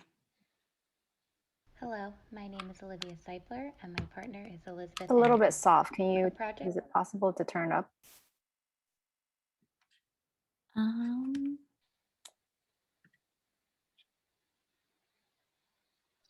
You just go for it. oh, this should help. Hello, my name is Olivia Seipler and my partner is Elizabeth Enders. Our project is derived from Miguel Barracal's La Totoche, which pays homage to Federico Fellini. The sculpture was inspired by a character in Fellini's 1973 film Amarcord. The piece has many juxtaposed qualities that we wanted to analyze further throughout our own transformation of the sculpture. Some of these qualities include the duality between solid versus hollow, organic versus rectilinear shapes, as well as its rotation, creating two orientations of the body, resting and standing. When creating our own 3D rendition of the original puzzle, we took these qualities and expanded on them, creating an encasement to exaggerate the original plinth, as well as creating voids and openings to expose the interior mechanism of the puzzle, which deviates from the original's more solid exterior. We also wanted to preserve the rotational aspect of the original, creating new moments of transition through its two base positions. Based on the analysis from the Barracal, we created specific locking elements while maintaining a hollowness throughout the puzzle, a quality which we found unique to our specific Barracal. Our puzzle, like many, is additive in nature, not revealing the whole structure until all the pieces have come together. With specific internal locking elements, we were able to keep most of the puzzle hollow, a quality we found unique to our specific Barracal, while the exterior is representative of its additive assembly method. We continued our exploration, shifting focus to the creation of a field condition that will later inspire our site strategy.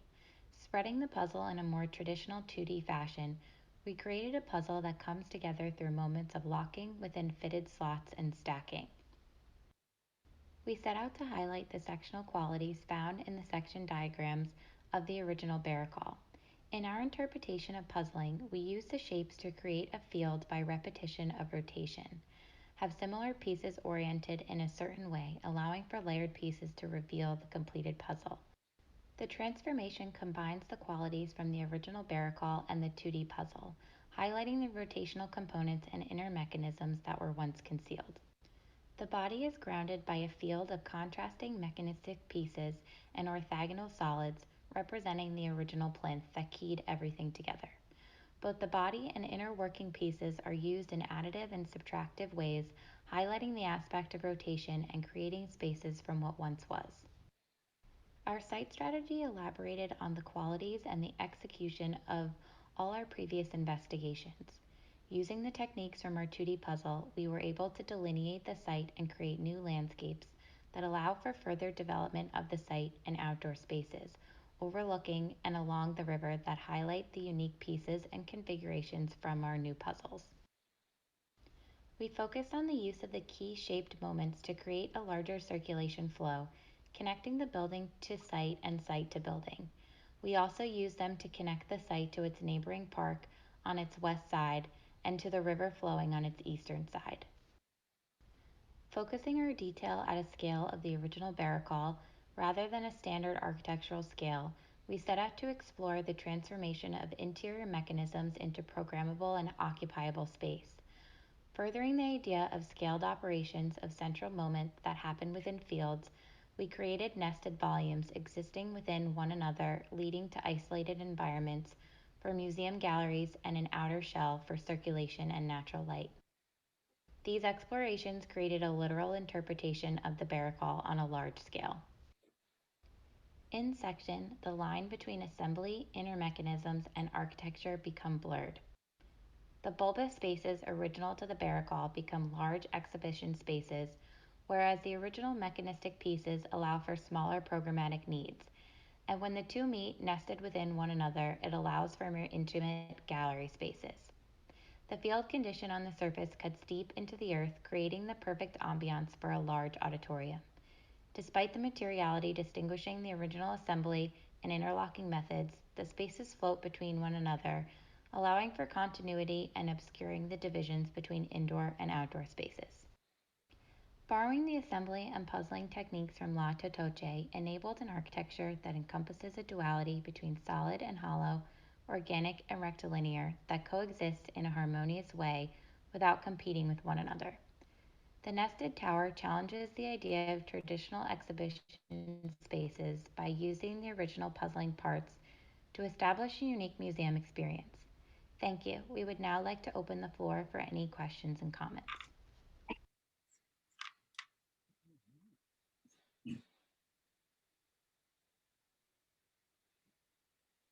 Thank you.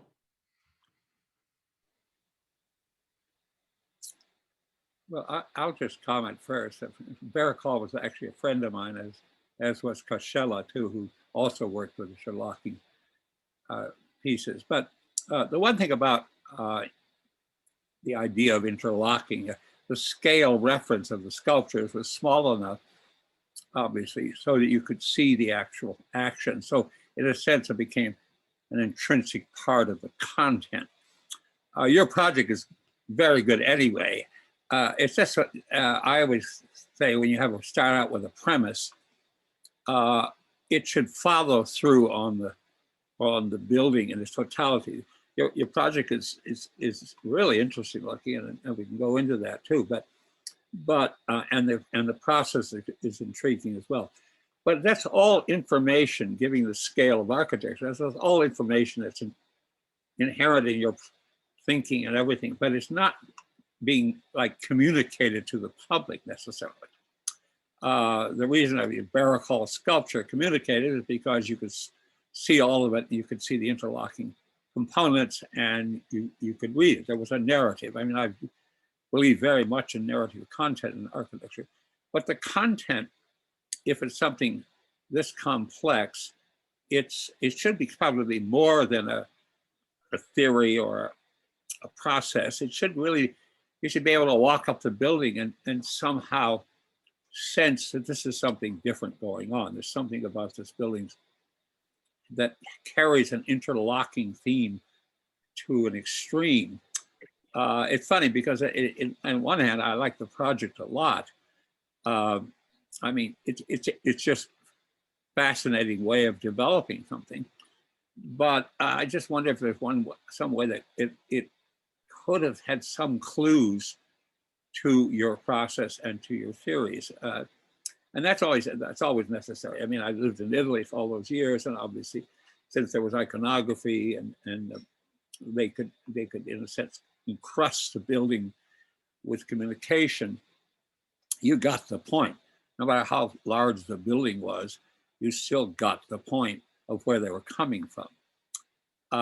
This one, I would say, if I were to probably walk up to it on the street, my impression would be, you know, a powerful use of form and a good strategy for the design, but I wouldn't know where it was coming from. In other words, I wouldn't delve into something that I always consider the most interesting, the content. It's the reason, for example, as you certainly know, everything's being done by computer now, and there's so many buildings just have this gee whiz quality of, oh, wow, I can make any shape I want. So you just make shapes for the sake of making shapes. So the big battle in architecture now is to restore it to some kind of level of inquiry and communication. So when people walk into it or through it or by it or next to it or see it from afar, it carries a real message. It carries it's to say content that asks you to investigate even further. In other words, it doesn't ask you just to use the building, it asks you to also investigate. But I'm not quite sure how the spaces work from the standpoint of a museum. I'm not sure exactly how. Maybe somebody else can ask questions about that.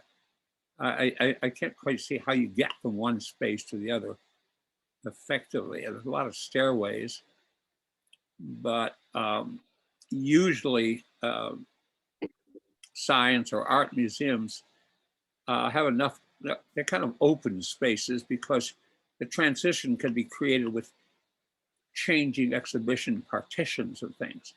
One thing about exhibition design is you want to have as few intrusion as possible.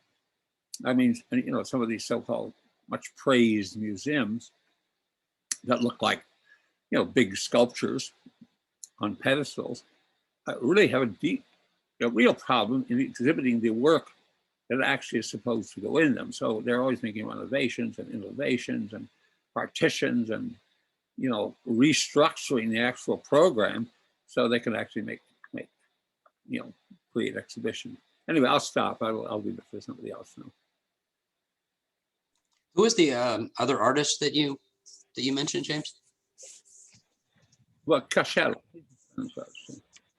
Yeah, he did big, mostly carved in, but they're interlocking, some of them. But I say in both cases, because of the scale reference, you can always perceive, perceive what he's trying to say, in other words. No, I was mentioned Giacometti because I like his work so much. But the power of Giacometti and the reason he's always the best sculptor in the room is he's not trying to fill up space, he's creating the vortex of space. He's eliminating the volume in favor of the space. So that is immediately perceivable, again, because of the scale. You look at a Giacometti and, this isn't just skinny people, this is something else going on here. And I think that's always important. When you have a theme, this is a very powerful theme you gave them. I mean, it's a really a wonderful premise, and congratulate you on the project. But I do think that, that's, again, part of the obligation. See, here I'm seeing it because of the scale. Again, I see the narrative because of the scale. And that's what you all have to think for in any art form.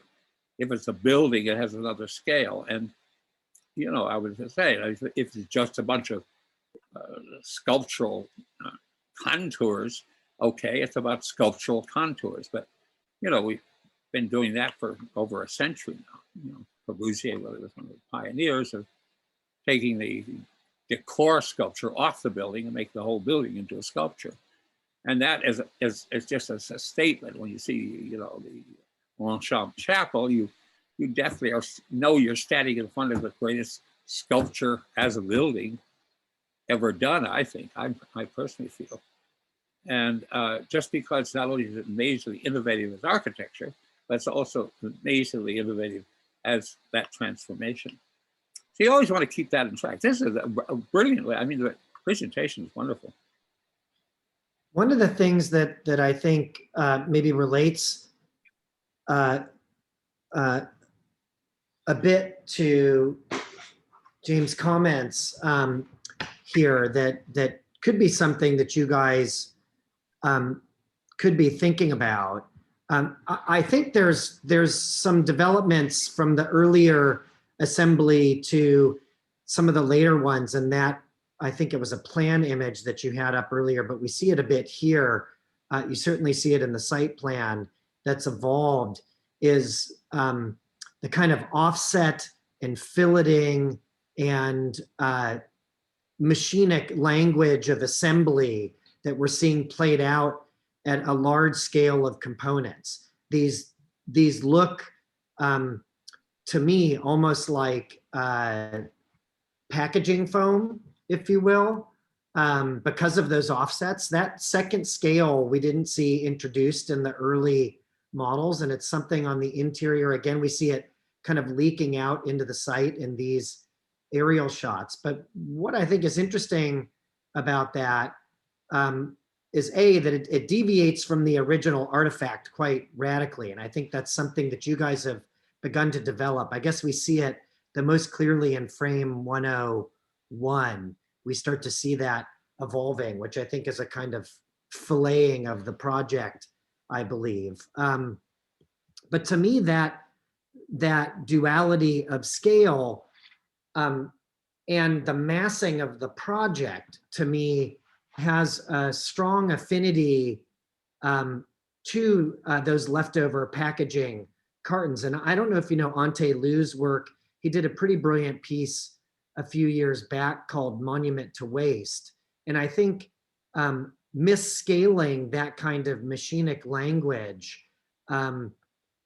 gives us a disposition to this formal grammar that I think would be a little bit disturbing and interesting at the same time. That, what machine could have made these? Are those leftover parts from from some other some other big package bulldozer or whatever. But I think that that kind of fossilization of that language, if you will, to me begins to speak to the Natural History Museum and concepts of waste that again you could tie back to Taylor Yards.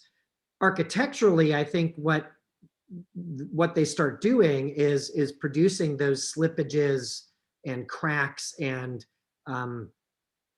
overlaps that James was pointing to. And I would say the most interesting part of that, I would say, is the joint between the tower and the podium. And typologically and architecturally, that's where those offsets and that interlocking starts to become quite rich, I think, in your scheme, which is, you know, to some extent, I think, a meditation on a tower and a podium, certainly more so than the last scheme that we saw. And I think there's a lot of facility right in that joint for understanding how those offsets begin to work. You know, we see it probably the most clearly in your last section, where you get the pink and the white beginning to leak into the amphitheater down below. But I think, yeah, you can see it here. Exactly, you jumped there. Sorry, I was on the mirror board. But you know, some of these opportunities of this working down and into here and how this begins to scoop into here. The thickness of the offsets is a bit gone.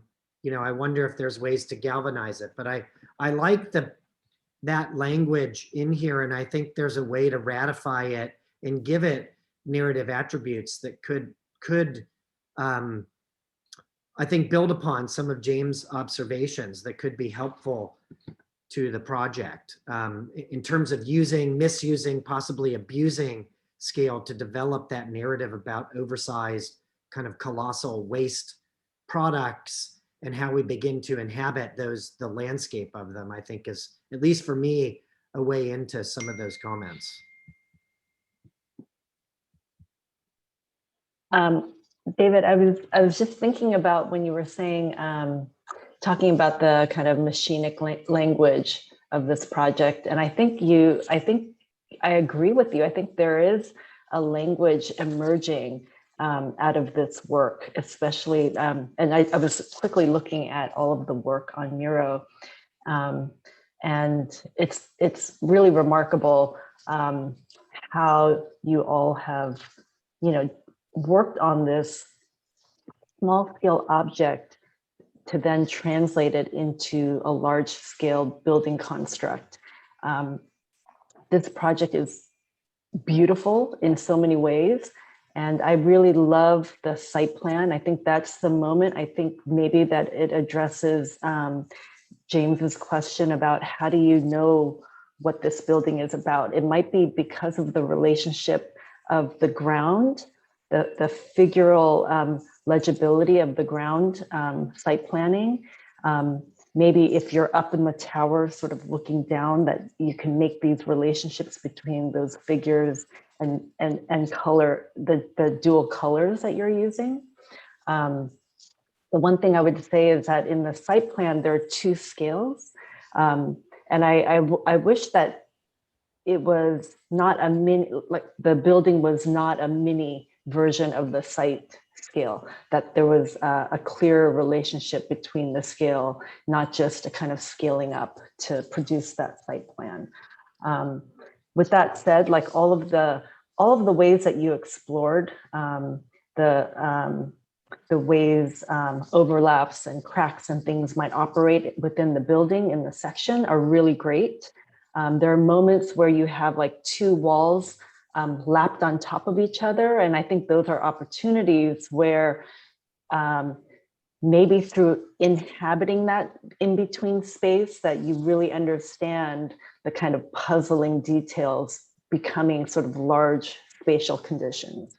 But I just want to commend you. This is a really, really accomplished and beautiful project. Yeah, it had a real maturity about it, which I find remarkable, really. I mean, I think maybe building up on some of the comments already made, of all the projects, this seems to be less about section, at least in my reading of the project. And I think its planimetric aspect to it maybe could have been pushed a little bit further.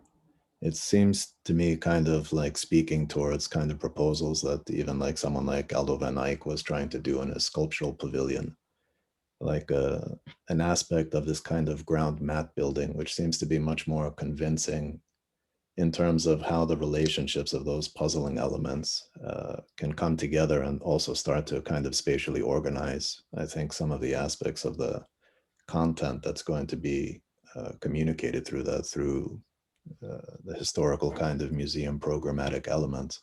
The tower seems in some sense almost to kind of segregate that and create these kind of artificial striations that are not necessarily really based on some of the puzzling aspects in a strong, convincing way, in the same way that the plan is kind of organized. So I think that there may be some aspects to potentially just think about how the kind of mat topology maybe would give you a really important element to somehow maximize some of the aspects. Building on James's comment, though, it seems like things like Ronchamp and other things, constructing an aspect of what light and illumination actually would offer that space and somehow building that into your drawings, I think would really help to animate the possibilities of some of this.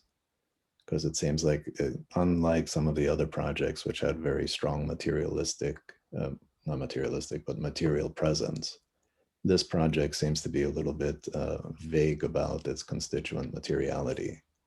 And that's not necessarily a bad thing. I think that's an opportunity potentially to really maximize these aspects of Poche and some of the sections in more of a planimetric way.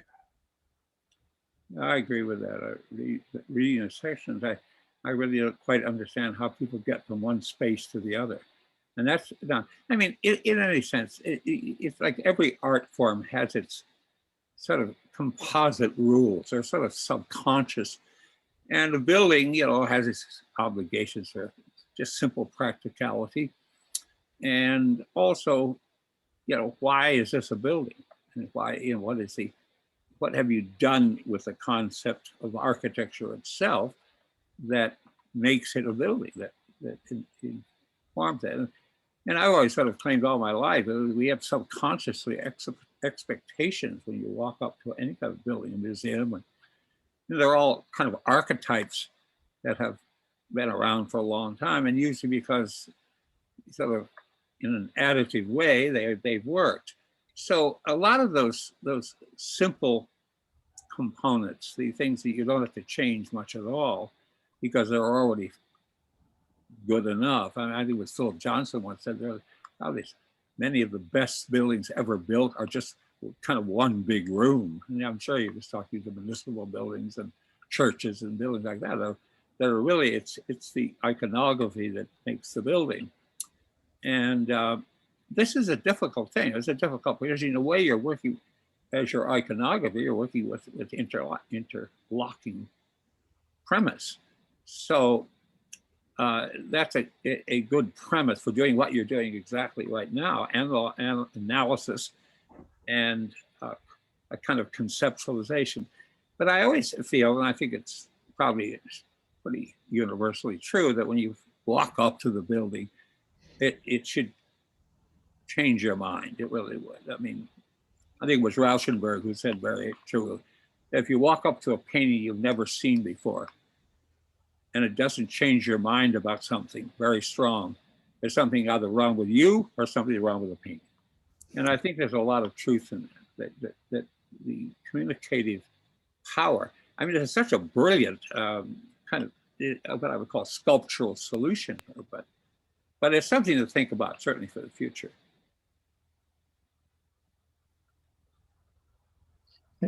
I wanted to mention something just quickly about the puzzle exercise. I think that these comments have been great. I think it's a wonderfully rendered and presented project. I see like real potential in the puzzle exercise. It goes far beyond a kind of two-dimensional puzzle to really suggest kind of plan and section relationships. And so I wonder whether that kind of volumetric toggling between plan and section could offer a little bit more in the final. project particularly, I mean, David, you brought up this question of like the tower and the podium, and it does seem to be kind of trending towards that kind of type, which strikes me as a little bit foreign to the museum. But I wonder whether some of this investigation of plan sections or volumetric interlock might suggest a way of swerving away from the podium and the tower and kind of further kind of look at volumetric interlock between the two to kind of animate the ground plane in relation to what's become a tower.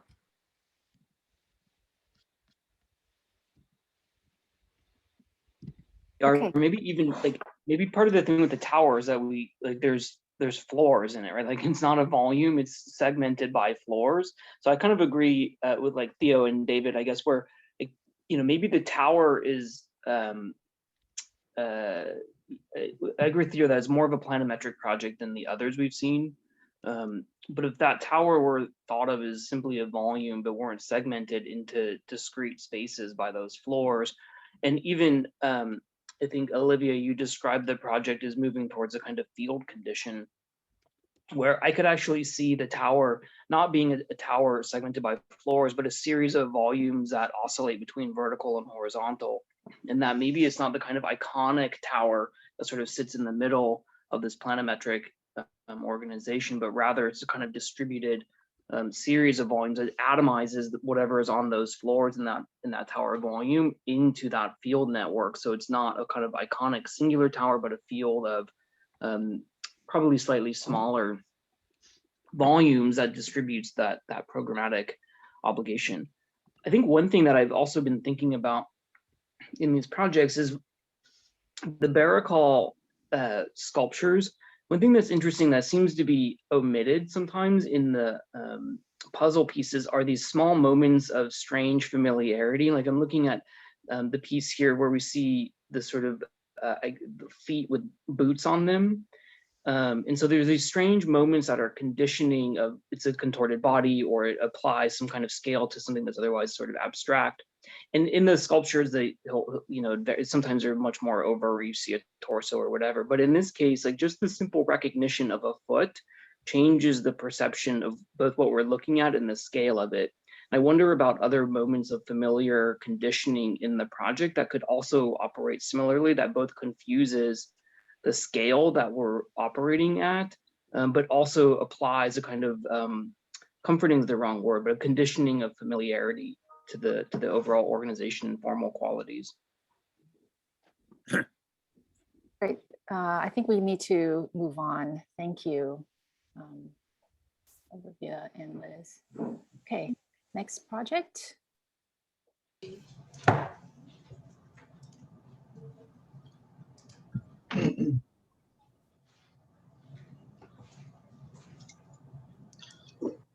Okay. Hello, everyone. I'm Han Qiao. Hi, I'm Wen Xue. Yep. And our original Baracol puzzle has a smooth layered shell from the outside, but after disassembly, we can find that many pieces containing the outer skin extend to the inside and latch the smaller pieces by some unexpected turns. And we reproduce this language in a new three-dimensional form. The new form maintains the connection language between pieces of the original Baracol puzzle.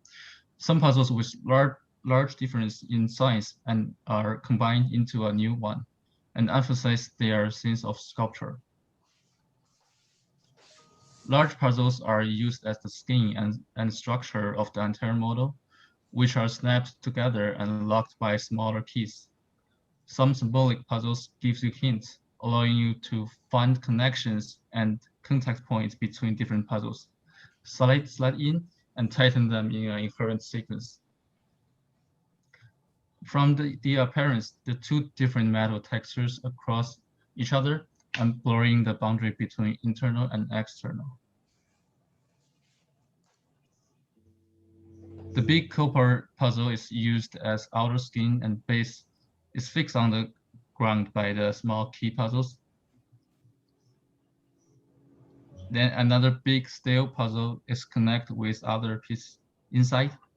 And finally, the insertion of the small key puzzle makes the entire model stable.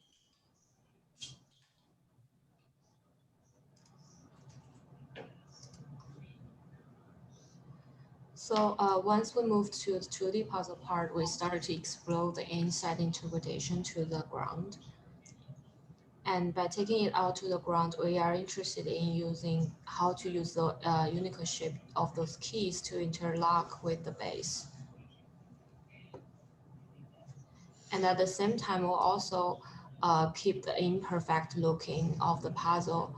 And we carved out and in our ground and space. In total, there are 21 keys of our puzzle.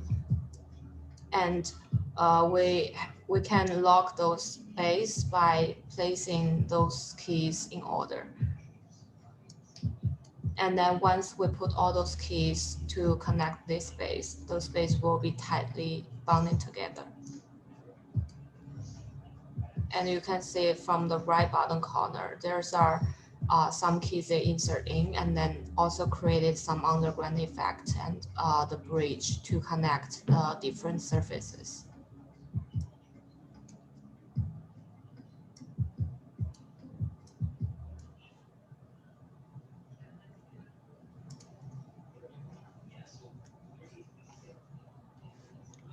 We mix 2D and 3D puzzle together simultaneously allows them to still exist as having their own distinct characteristics. On the inside, the 3D puzzle, we call it a cylinder, is essentially built up of these smaller and more rectilinear fragmented pieces. And our key strategy was to place the cylinder on the side horizontally, allow it to float above the surface, so that it maintains its autonomy but allow the smaller elements to spill out the side, so that there becomes a later distinction in the certain moments between what are part of the building and what are part of the landscape. And the landscape becomes the matrix of elements that are building-like. We thought about ways to treat this cylinder, as sometimes existing as a solid shield and other times taking a characteristic of the block. And we also thought about how the ground might play a role in that relationship. In some place, the seam between the ground and the cylinder is not obvious. You will see the blurring of the relationship between the internal and external of the cylinder and forming different type of interlock with one another. The south side of the site has become the main entrance to our building. At the same time, the landscape extends to the north, forming other public spaces. Our site and the park on the east side are connected by 2 tunnels, and the pedestrian can travel between the 2 areas from under the rail. On the west side, 2 footbridges extending from the landscape connect the 2 sides of the river.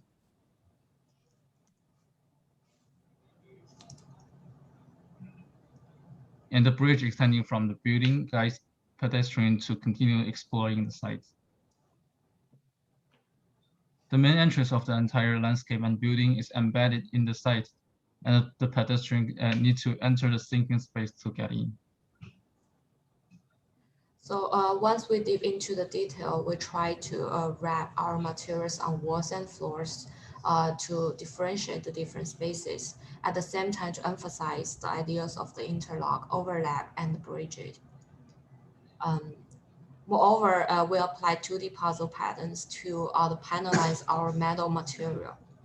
The stairs you can see here have a different thickness, also integrated to materials. The way we connect the stair with the walls is similar as the bridge idea. We also leave a gap between them when 2 material meets.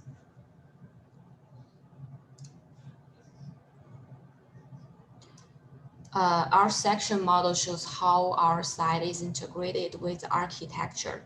Those bronze keys inserted into the building and became the vertical elements to lift up and tied up those spaces.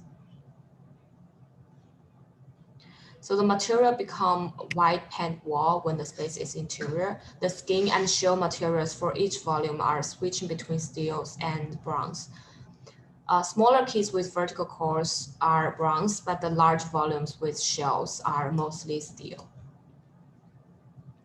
While we're bonding those keys together, we left the variety sizes of space between them, like carved out space on the ground or open spaces along with stairs.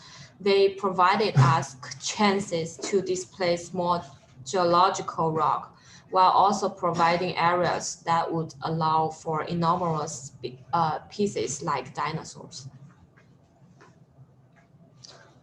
Thank you.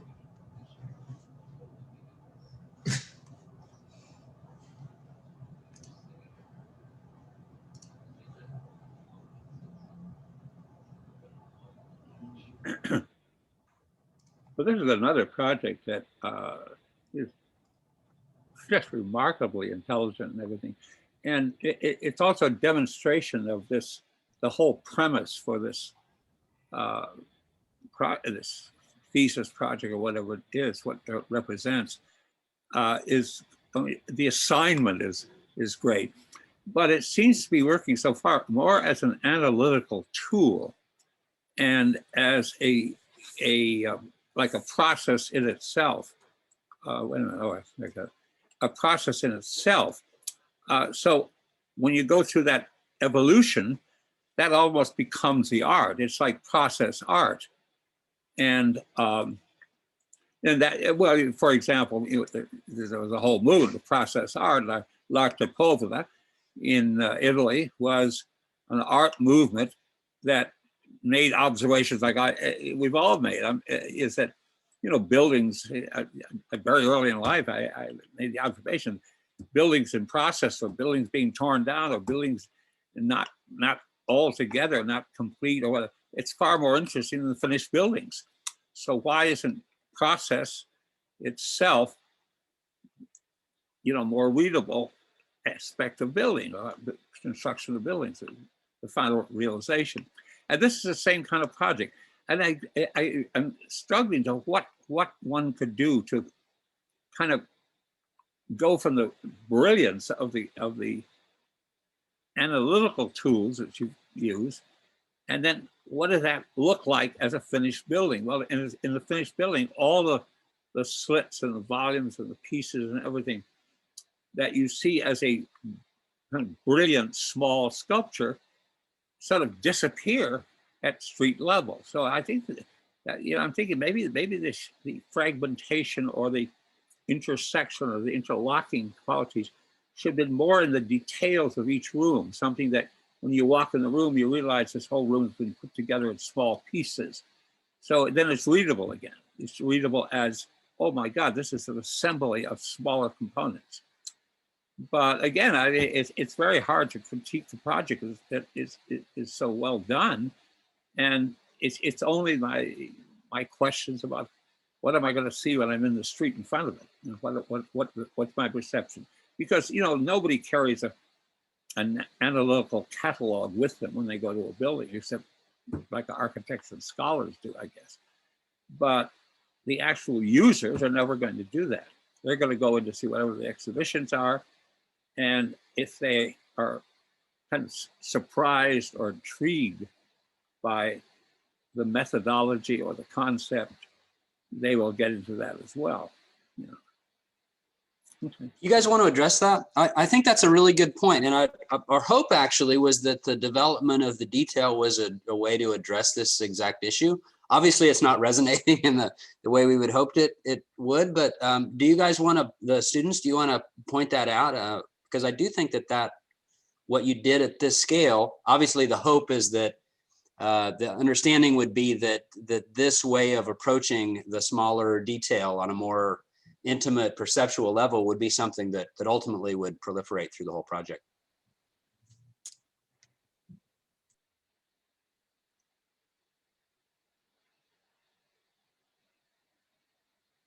Or not. Sorry, can you repeat that again? He's essentially asking how a lot of these bigger ideas might happen at a smaller scale, so that they become perceived by the user, not simply as the large gesture of the building. They're actually you sense them on a more intimate level. You know, he's describing it as when you are on the ground level and approach the building. You didn't address that specific moment, but I think you did address a moment at a scale that he's referring to. if I understand it correctly, when we design, when we dig into our detailed model, we are thinking to using the different material and also the way we puzzle them together to differentiate the spaces. And then by wrapping around the different spaces, they could know which, because right now it seems all together, but because the way we put in those different modules and puzzles together in the space, they actually lead the visitors and the users to understand how the spaces are actually articulated. Yeah. Because and also here for a long period of sculptural architecture and architectural sculpture and invasions of space by huge, undulating volumes and so forth. And again, if you've been around the arts as long as I have, I started as a marvelous constructivist sculptor, so everything was about shape making, form making, and so forth. But after a while, you say, well, I'm kind of tired of that. What else? What other shape can you make, kind of thing?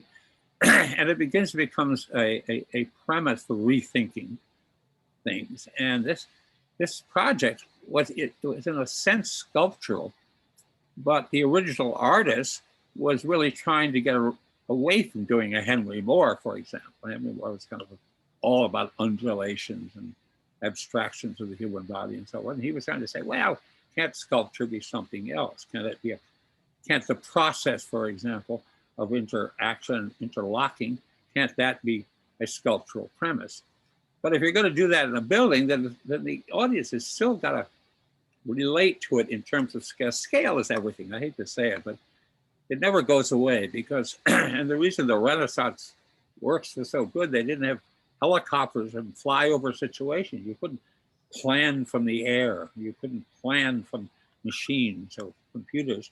You just had to stick your thumb up in the air and understand human scale. So everything was built with human scale in mind, and what our eyes and are willing to perceive, or what they perceive, and what our bodies will embrace in terms of what surrounds us.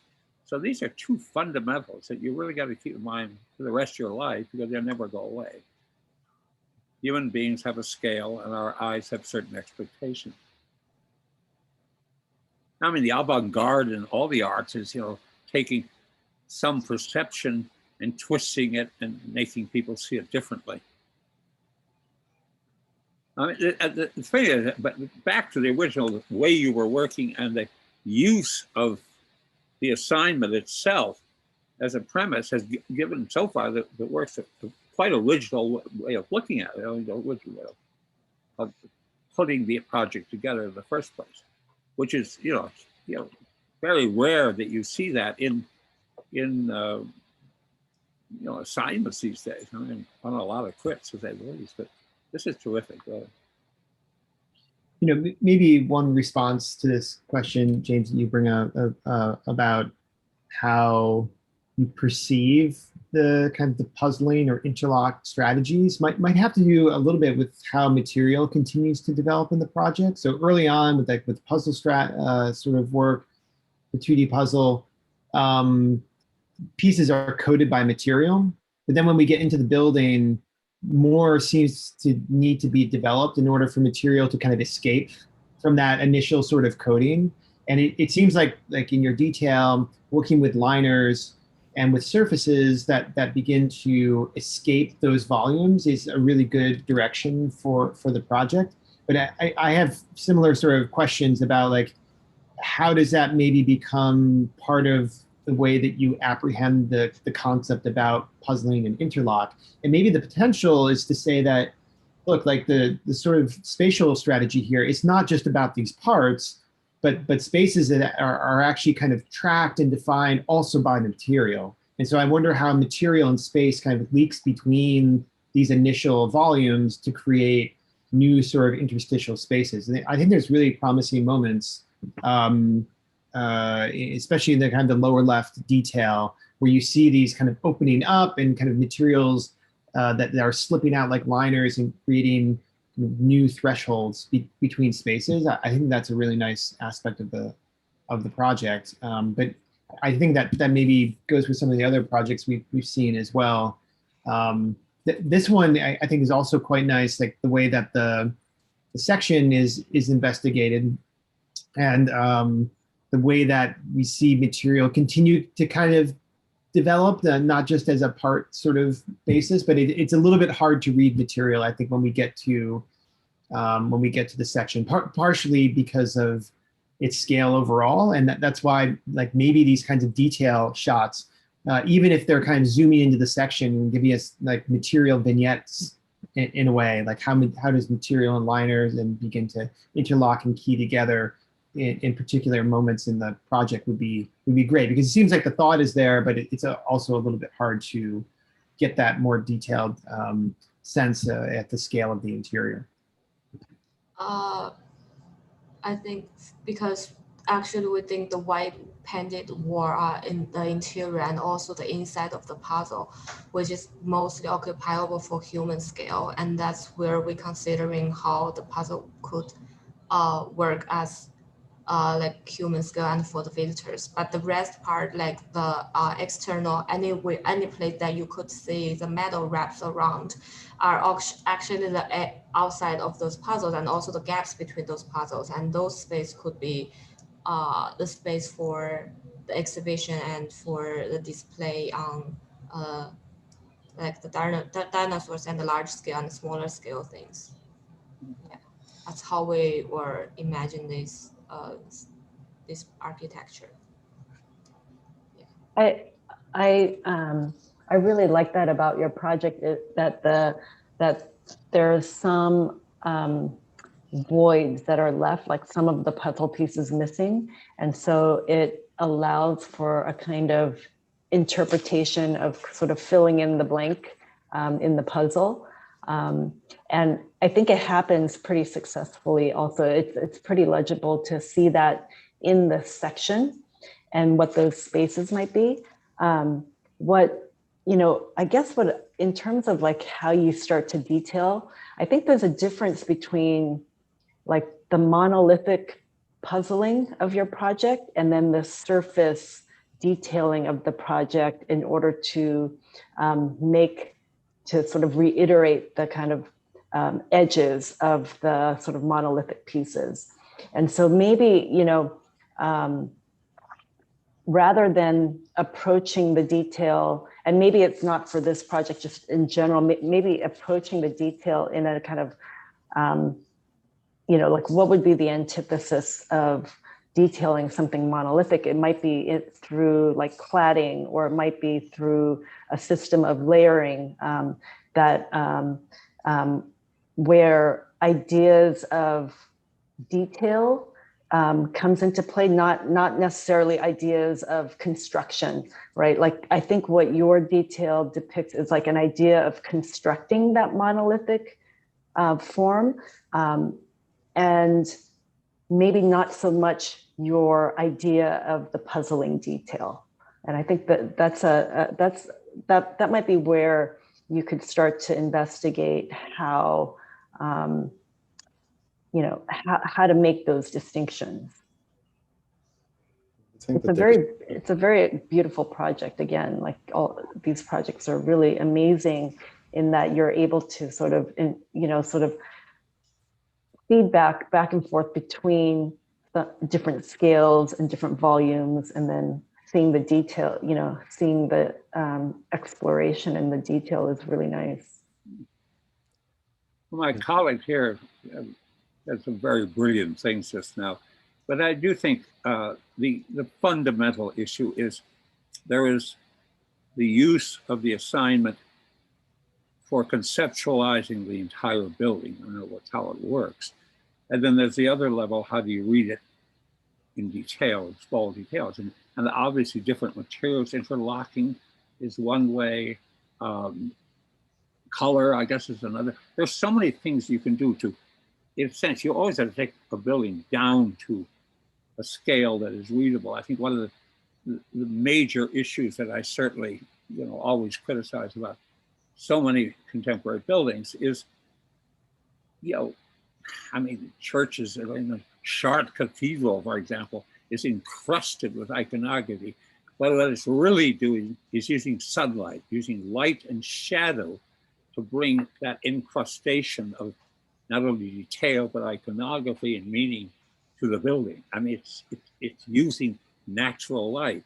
And sadly, most contemporary buildings, because they're big, undulating volumes and everything, there's just a kind of top side in the sun and the bottom side in the shade. And they're just big shapes. And the readability factor is not very great. I mean, you can say, so gee whiz, this is good computer work, but you really want to bring it down, because so far everybody's done the masterfully with the assignment premises, but I think it's just bringing it down to scale, bringing something down just to that readability scale.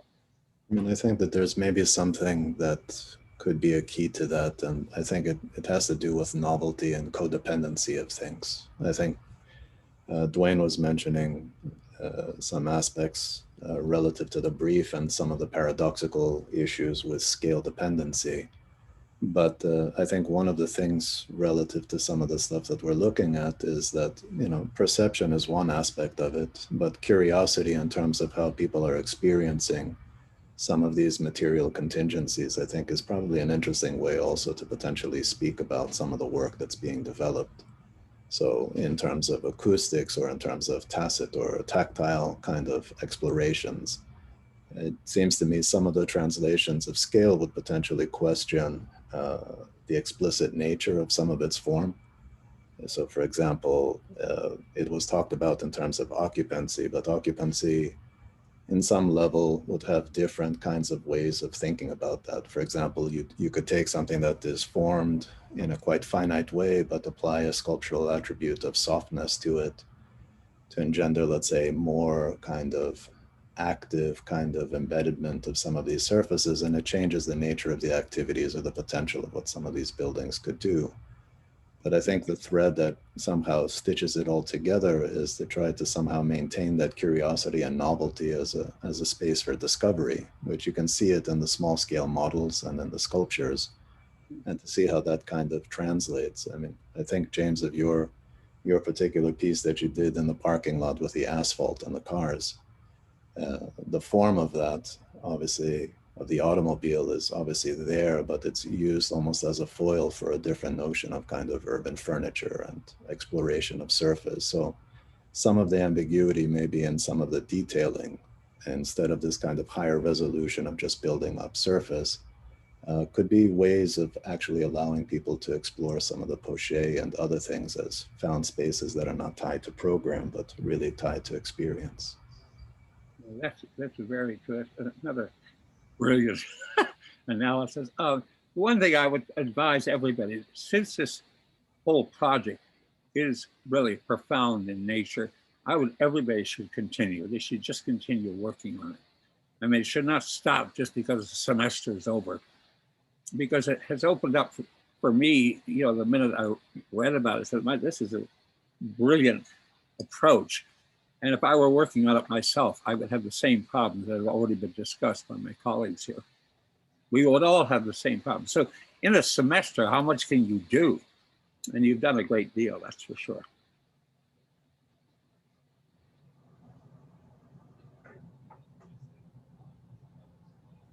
Okay, great. Thank you. We're gonna move on to our final project.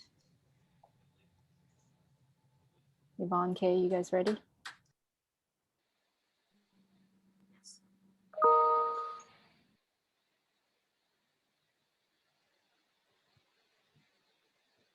Hello, this is Kay, and my partner is Yvonne. Our project starts with a series of investigations in Barraco titled Bijou. From the formal aspect, the puzzle maintains a monolithic state, but still carries certain tectonic quality to the composition. From an aesthetic point of view, Bijou was built in a compositional approach, and at the same time is able to maintain the mechanical precision to a certain level. The look is brutal and somewhat whimsical, which we appreciate and intend to keep those qualities in our following abstraction. The key element we took away from the Barracle assembly process was the very first step, a distinct rotational movement. The piece wraps around and extends to reach the other side of the mass. The rotation is an important anchor to the general assembly.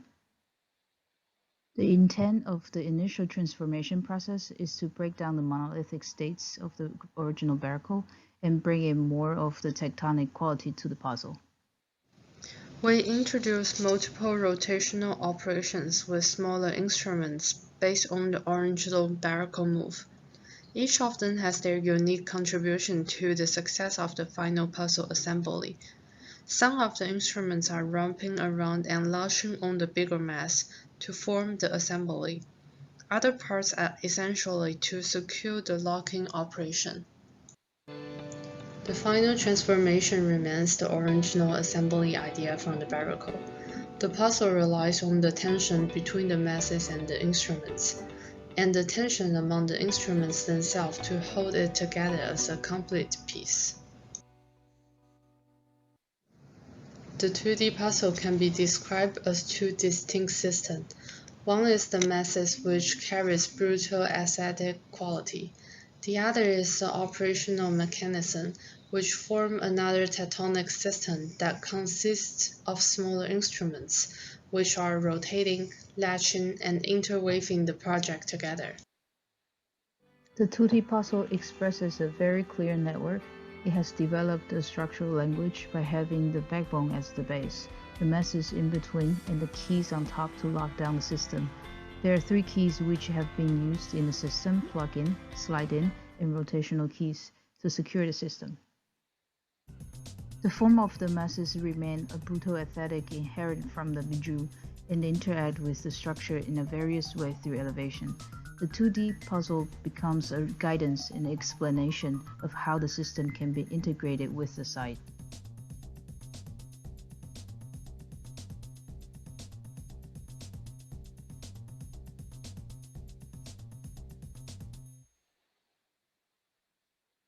Through the physical model making, we experimented with materiality and also explored the possibility of integrate the 3D and 2D puzzles. At this point, the 3D puzzle is seated within the 2D puzzle and became a pseudo-architecture. The potential here was to synthesize our thinking about assembly with more programmatic or logical aspects about the site itself and its future as a building. We carry on all the attributes we like into our abstraction of the site through preserving the formalism of the original Barracle and also develop the playfulness of the tectonic instrument. The site has been laid out based on our 2D puzzle language. The backbone system interacts with the ground and grows into the pathway and bridges. The masses become larger lots, ready to be used for future development.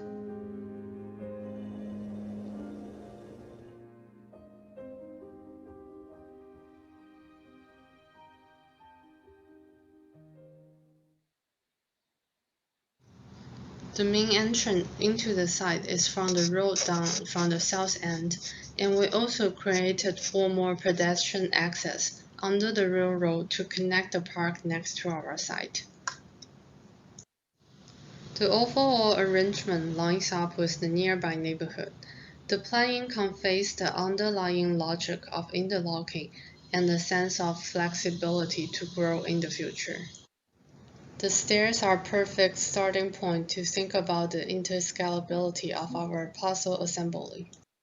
The stairs offer a middle ground bridging system of various sizes, from the landscape to the building, from the building to the center showcase platform.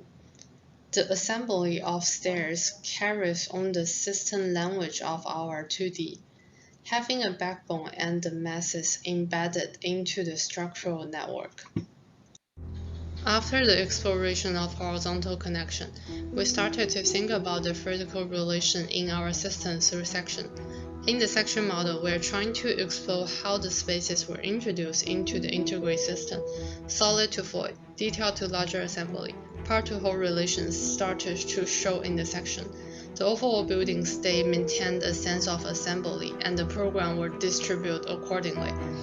The material application aims to remain the integrity of each individual mass, will at certain moments blend into each other to create the continuity between spaces. The forms created by the rotational interlocking masses leaves a variety of spaces to be used for the Natural History Museum program. The rotational movement creates not only horizontal connections. When two pieces rotate into the position that overlap on top of each other, it creates opportunity to open up vertically for larger atrium spaces or circulation. And also larger horizontal spaces are formed by the rotational movement, which lends itself to become theaters or exhibition spaces. Thank you.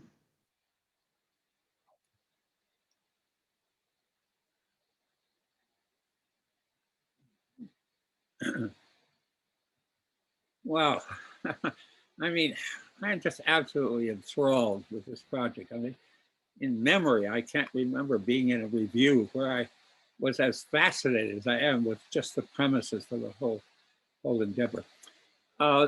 This one seems, I would say, in many ways, the most, I hate to use it functionally, but it is functionally and psychologically, I guess, really architectural. I mean, it's always being controlled, or seems to be always being controlled by logic and analysis and everything. And I think also that the fragmentation elements, there are things that kind of pop off the building and don't seem to have any reason. And those are the things that probably with a project that's this constructive in its nature, and the assembly of it is rigorous in a way. It's these fantasy elements I think are going to communicate very well on a big scale. I think that it's kind of the nearest in that respect. But this one I really like the most because I really feel that it's a museum. It goes back to, I know I'm going into a museum and I'm going to see something about nature and life and so forth in the museum. So it has that feeling as an inherent. It doesn't look like it might be some other function. It seems to be implicit that is the function.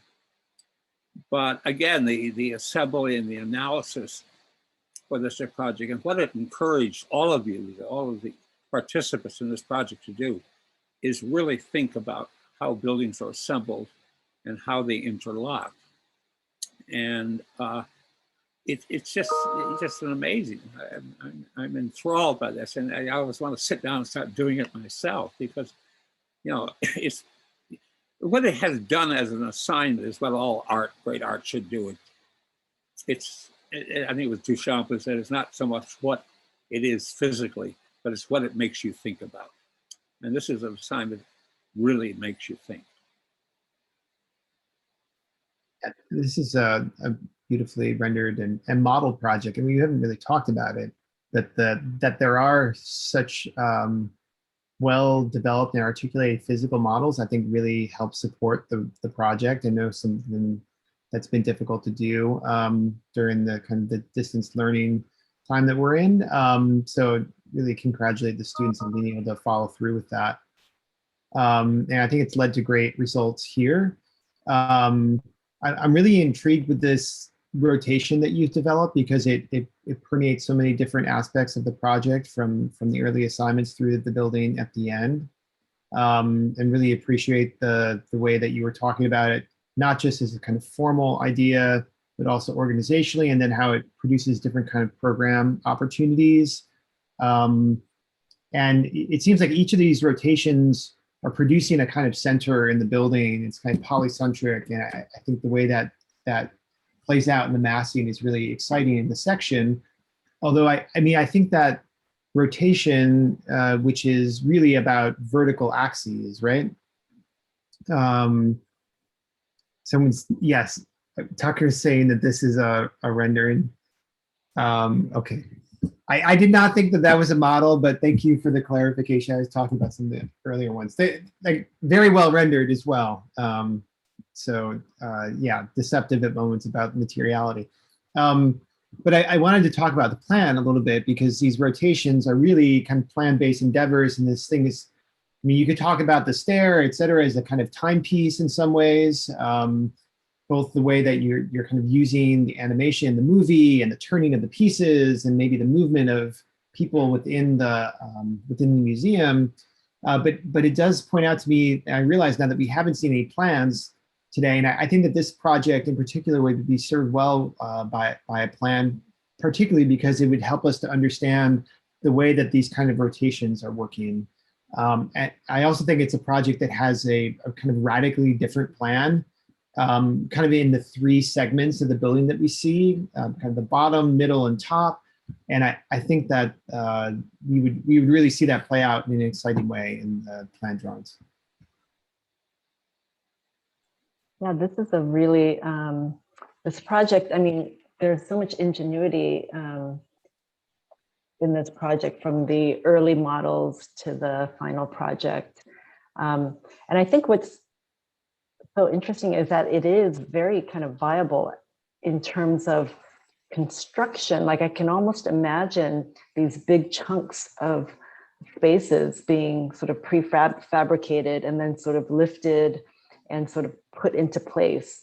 And your animation, the kind of 3D model animation where those things, like where the performance hall and different spaces are locking into place. I mean, I think it talks about the construction of the puzzle, the construction of the puzzling detail at a bigger scale. And this is something that was brought up in the other projects.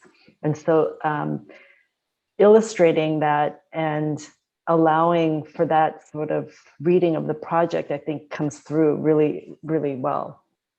I just want to commend you both on how well this project has developed.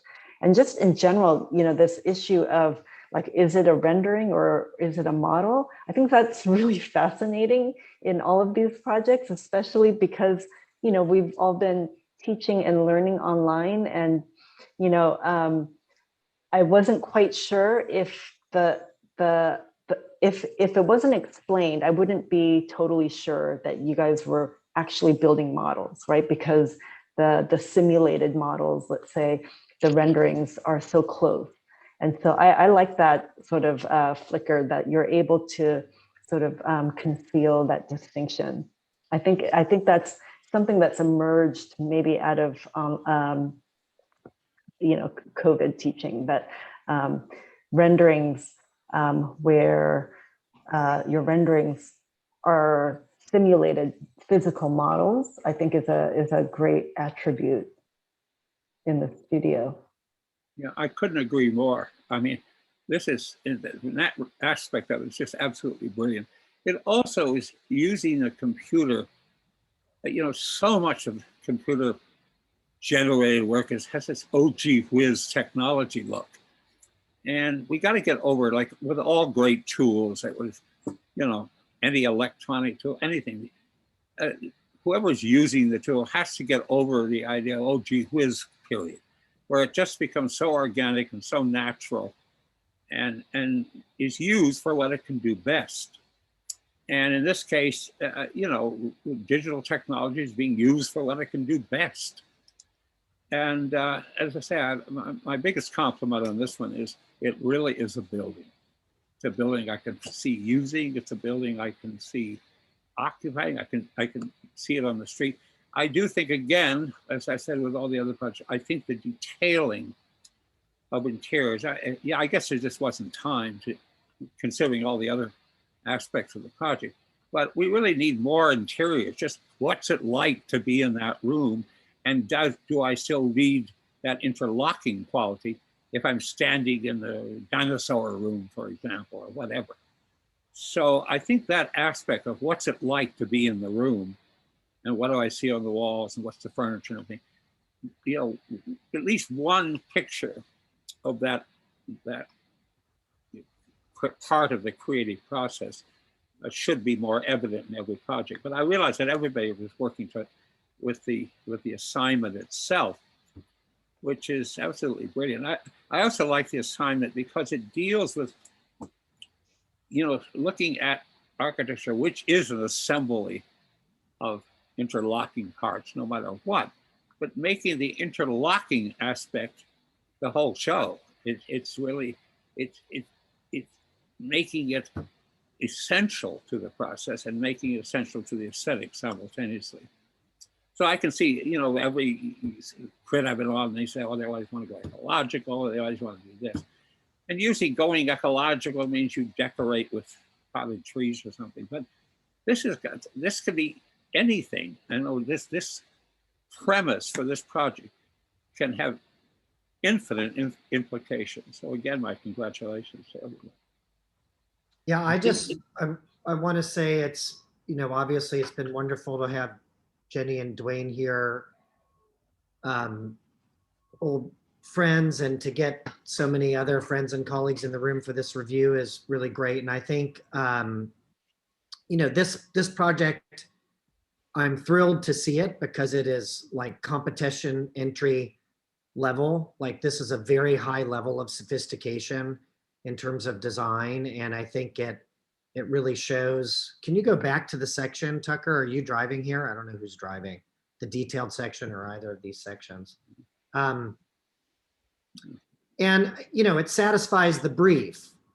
I think to me, the question about the torquing and the spiraling and the fact that it's a natural history museum on Taylor Yards, I think throws into question what a natural history museum is or could be.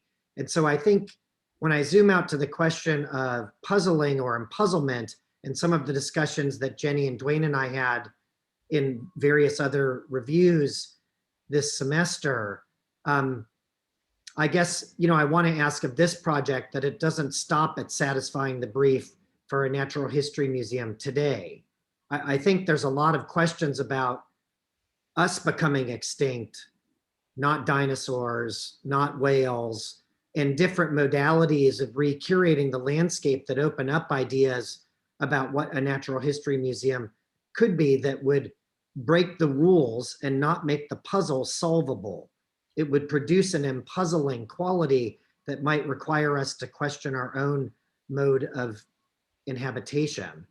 And, I think to that extent, the kind of clock and the spiral stair and Todd's comments from the mid, I find is very in line with a kind of 19th century Enlightenment timeline model of using the building as a kind of clock to set up a narrative for a traditional Enlightenment project of institutionality for a natural history museum.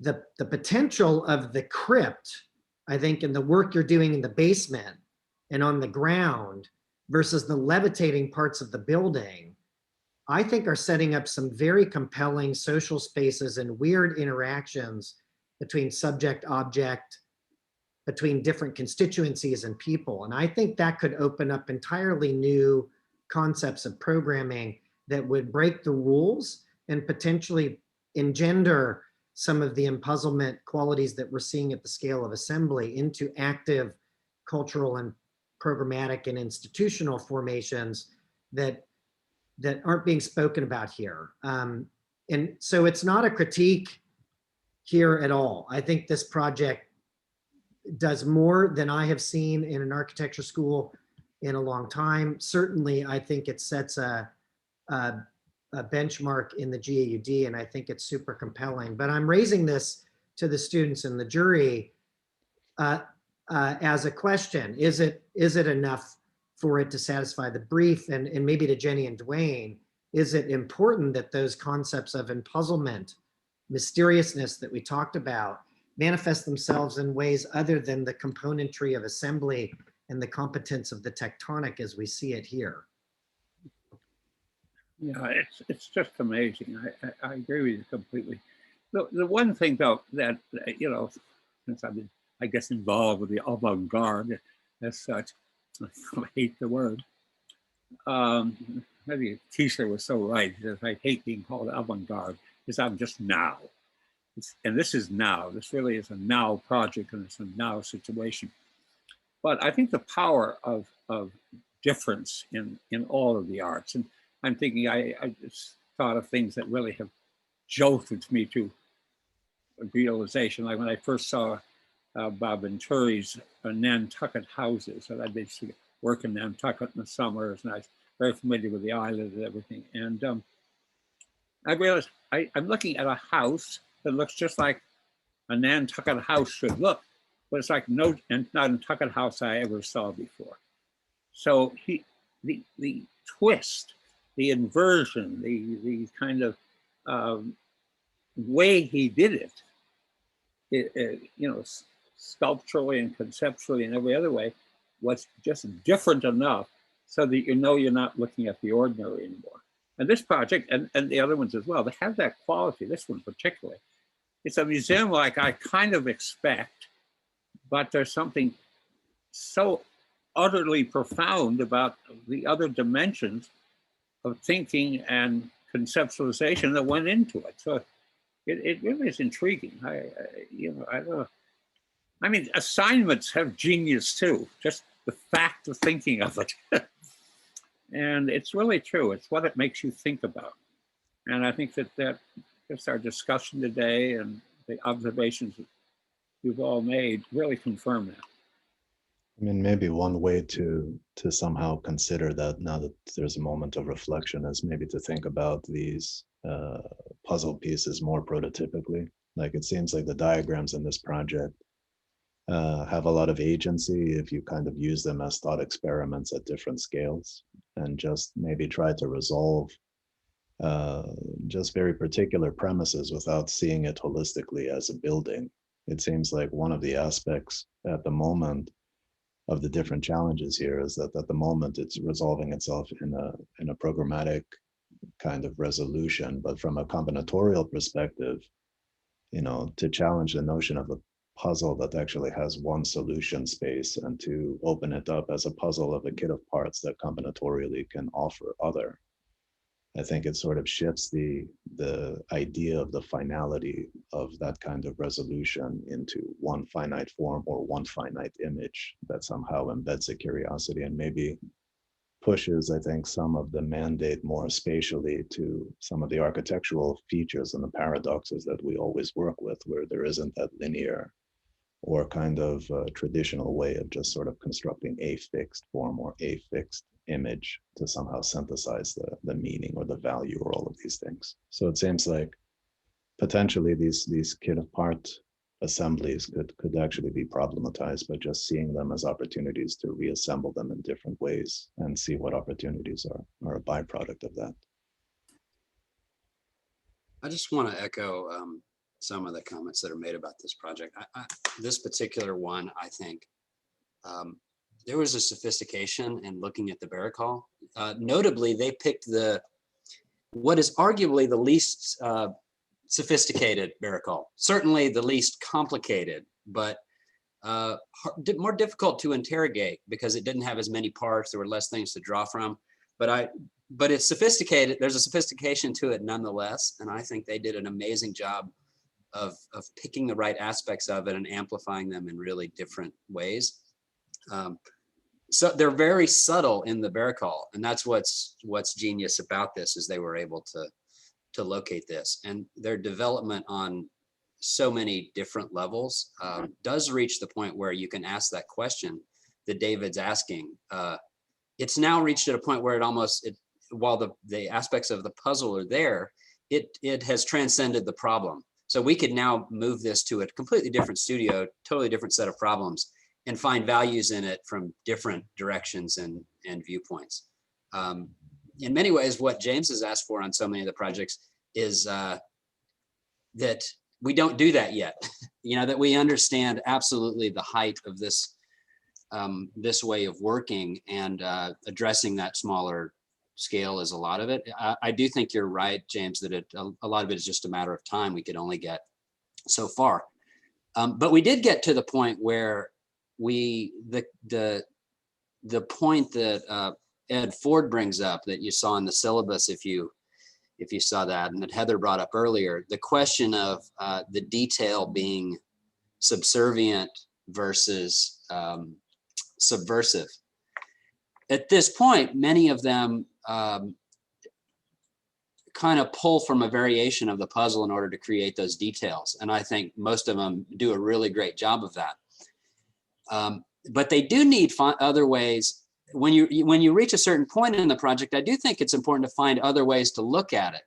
Otherwise, you start to create a project that's purely kind of mimicking issues that you've already reiterated at multiple scales multiple times, and the building's not offering new things as you get to a different scale. So you're not able to look at it in a different way every time. Anyway, the point is, this takes it about as far as you can, I think, without asking yourself, has it made our point? Is there a perceptual quality that comes from the problem? And then let's look at it in some other ways to talk about different issues. It was an overarching point of the studio, something that we talked about in the beginning, but we probably didn't come back to enough, simply because the students spent so much time developing it in all the ways that have made it wonderful. I also, we're getting close to the end. I want to say the entire class did a fantastic job. Every project was great, and that doesn't always happen. Particularly, we haven't taught at Pratt before. David has been incredibly supportive, and the students. It's both being at a new school and being at a new school at this moment in history with all that's going on in the world. You never quite know what you're going to get, and the students stepped up to the plate in every way. So congratulations to them, and thank you for that. Well, I really want to confirm that too. This is probably, as I say, in memory, this is one of the best crits I've ever been to. And I congratulate everybody for their thinking process and their analytical skills and everything. But I would say push on. I rarely say that, you see a project and the student's going to graduate and go to work for SOM or something, which is sort of disheartening. So all this brilliance kind of flies out the window. But I would say this is really worth pursuing. I mean, this could be an eternal project because the premises are strong. And it's very funny because Baracol and like the Italian Cascella, is their idea is good in sculpture, but it isn't earth-shattering or anything. It's just an interesting approach to sculpture. They're not really changing my idea about what sculpture is, but this is beginning to change my idea of what architecture can do. And it doesn't happen very often because one of my biggest complaints is that so much of the formal strategies that are created by the computer, which is interesting because it's an invisible tool in a way, deals with invisibility, are all about that kind of clunky form that was popular in the 1950s. You had all of those organic sculptors, Arp and Henry Moore, and it's just an endless succession of organic sculpture, and it's the same forms over and over and over again. I don't care if they're bigger or smaller. I want to see a different fundamental strategy. And in this project, I see a fundamental different strategy based on, interestingly enough, not the world's greatest sculpture by any means, but certainly something that translates into architecture. And I think that's true of all of the arts, really, that it's that questioning quality. Why is Duchamp a great artist?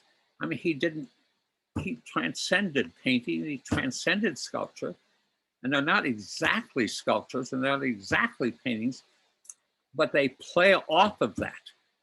I mean, to paint a painting that's a window in your house that looks into the garden is a radical different idea. It's not a flat canvas framed on the wall. I mean, think of things like that, where you change the premises of your profession.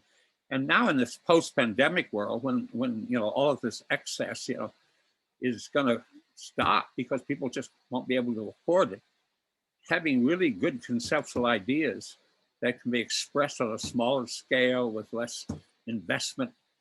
I mean, you don't need the two most toxic materials in the world, like aluminum and titanium, are obscene in terms of of off-gassing and toxic waste and so forth.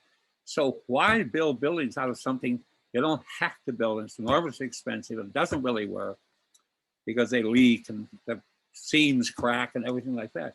Build buildings like this where you don't have to work. You can make it the simplest material. You can make it the most ecologically, ecologically positive direction. But what it is the premise here is really, really powerful. This particular last project just proved my point. I mean, they all prove my point and the point of the project, I mean, part of the assignment, but it really is, it's amazing. Everybody should be congratulated. Thank you very much for including me, really. Any other final comments? Clark, you want to jump in? Yeah, I have to jump off here for another session, but I have some comments on that final project that maybe I'll just send to Jenny and Dwayne as well. But I wanted to say, generally speaking, on these projects, I think David, his comments in the chat session were really hitting something that I've been thinking about too, which was the relationship between forms of empuzzlement or puzzling forms, not just as an architectural strategy, but in the reflection on both the museum typology, but natural history as well, especially in that particular context, and how those broader or more zoomed out scale conceptual thinking can apply not only to, let's say, forms of architectural development, but also just ways in which the building itself becomes a kind of instrument or a reflection on contemporary conditions in social, political, or cultural terms. So I think that for me, in terms of the kind of general comment, the projects go far beyond the brief and just thinking about puzzles as a kind of formal or spatial strategy, and they begin to provoke thoughts around attention, or they shift the arc of attention around social, political, and cultural context through the way that you're developing these projects. So I would just want to congratulate the students. I'm with David Freeland, like sometimes I couldn't tell if it was a rendering or model, and just that's also puzzling on its own terms. So the kind of confusion and curiosity that provokes awe and inspiration in that way, I find also to be compelling, having nothing to do with the specific organization of a project, but rather just the way in which we perceive your efforts. Yeah, it proves the computer is really useful. It's always, I consider it a joy when I see anything done with a computer, which is not just what you usually expect. It's like seeing Jurassic Park for the first time, and having worked in computers. In fact, I worked with MTV and trying to digitalize these kind of overlays and things, and seeing that movie and seeing how they did those layers was to create those scenario was just magnificent. And you realize it's here to stay. For that kind of movie, it's invaluable. And this project is really, as an assignment again, it's invaluable to continuous thinking and continuous development. I also have to jump off, but I just want to say congratulations to the students. Congratulations to Dwayne and Jenny. The setup of the studio is amazing. I think it's specific enough for the students to sort of latch on to new techniques and develop new ways of thinking. But at the same time, I think in all of the projects, it also allows their own sensibilities to come through. And so I think that's really exciting that, you know, you can take these methods and sort of think through these methods on other projects. So I hope everyone continues with this project in their upcoming semesters. And it was also really nice to meet James and Theodore and see Clark and David. And so it was great to be on this review this morning. Thank you so much, Jackie. Thank you for the invitation. Great work, everyone. And I enjoyed the conversation as well. Thank you, David. Okay, I think we're gonna close out. Dwayne, did you have a final word? No, I just want to say thank you again to the critics. James, it was an honor to have you here. Thanks to the students again. Fantastic job. are we gonna Yeah, stay on students with them? yeah, students, if you guys can stay on for a few minutes and we'll just let the critics leave now. Appreciate it. Thank you for your comments. Thank you so much. Bye. It's an honor as an invitation. As I say, I'm exhilarated. You made my day. Fantastic. Thank you. Thank you, Theo. Thank you. Thank you, Theo. Thanks, man. Thanks. I hope to be in London soon. And I hope you're in LA soon. I hope to have you guys over soon. Awesome to have you here. Take care. Good luck to everybody. Bye. Thank you. Yay. Congratulations, everyone. I have to say, it's like we always think, you can pull it all out in that final week to just bring it all home. And we hope that for every project. But I actually think you guys all pulled it together, every single one of you. And that's really, that's really exciting. And, I'll let Dwayne talk a little bit. Yeah, I'm not great at these wrap-ups, but I would just say every presentation, we'd see the animations or something, and Jenny and I would turn to one and go, wow, they really pulled that out. So the animations were really good. The scripts I thought were fantastic. I can tell you guys really put time into honing those, and that wasn't the case just a week ago. So really, really awesome job. The only thing bad about the review is I wish James would have liked the work a little more.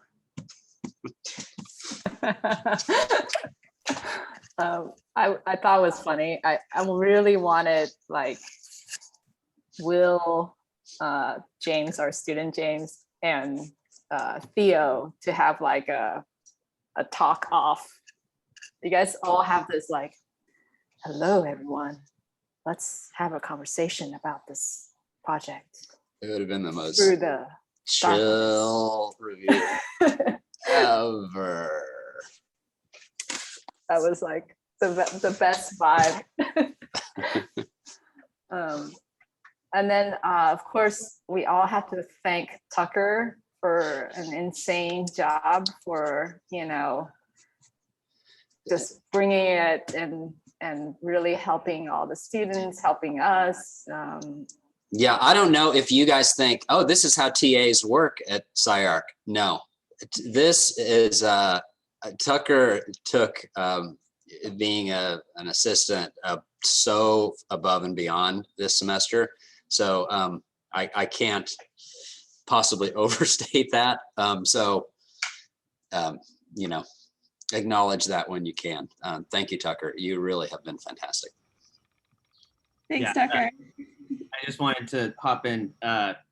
It was my absolute pleasure. I mean, it's always great to be able to meet new people and go to new institutions and kind of get new grounding. But I had the utmost pleasure with all of you this semester. I mean, I don't remember one time where I was extremely frustrated because people weren't working. If anything, I felt overwhelmed because people were working too much, and I was like, oh, I have to step my game up. So well, yeah. Yesterday, Tucker and I had a conversation, and Tucker was like, oh, you're gonna be happy, you're gonna be happy. I was like, I hope so. It's always you always want to kind of not expect too much, but also hopeful that it's going to be, all great. Do you guys have some comments? I just want to say about I've at least had TAs at Pratt that maybe showed up to one class the entire semester. So this was a pretty wonderful change of pace to have. Yeah. Yeah, second that. And thanks to Jenny and Dwayne. It was invigorating, to say the least. All the discussions and all the topics covered. It was a pleasure. Yeah, this is definitely a different studio. I have never taken a studio like this, and it was a great learning experience. And we learned a great amount from you guys. And Tucker, you were amazing all semester. thanks for being so patient with some of our needy selves. So thank you. It's just so much work done for us. It's just amazing. I do think, you know, you guys all have, you know, this, you know, in some ways it was, you know, strange that we didn't get to meet any of you in person. But at the same time, Dwayne and I have never actually taught studio simultaneously together, which, you know, I think you guys get the benefit of having both of us all the time, every week, instead of having, you know, if it's in person, we usually rotate. So I think it's been, you know, fun that way. But we also want to extend a welcome to any of you if you're now feeling like you are gravitating towards the West Coast, you know, definitely stop by, say hi, tell us, you know, we'd love to, you know, see you in person. Yeah, duly noted. Please let me know if anybody comes to LA.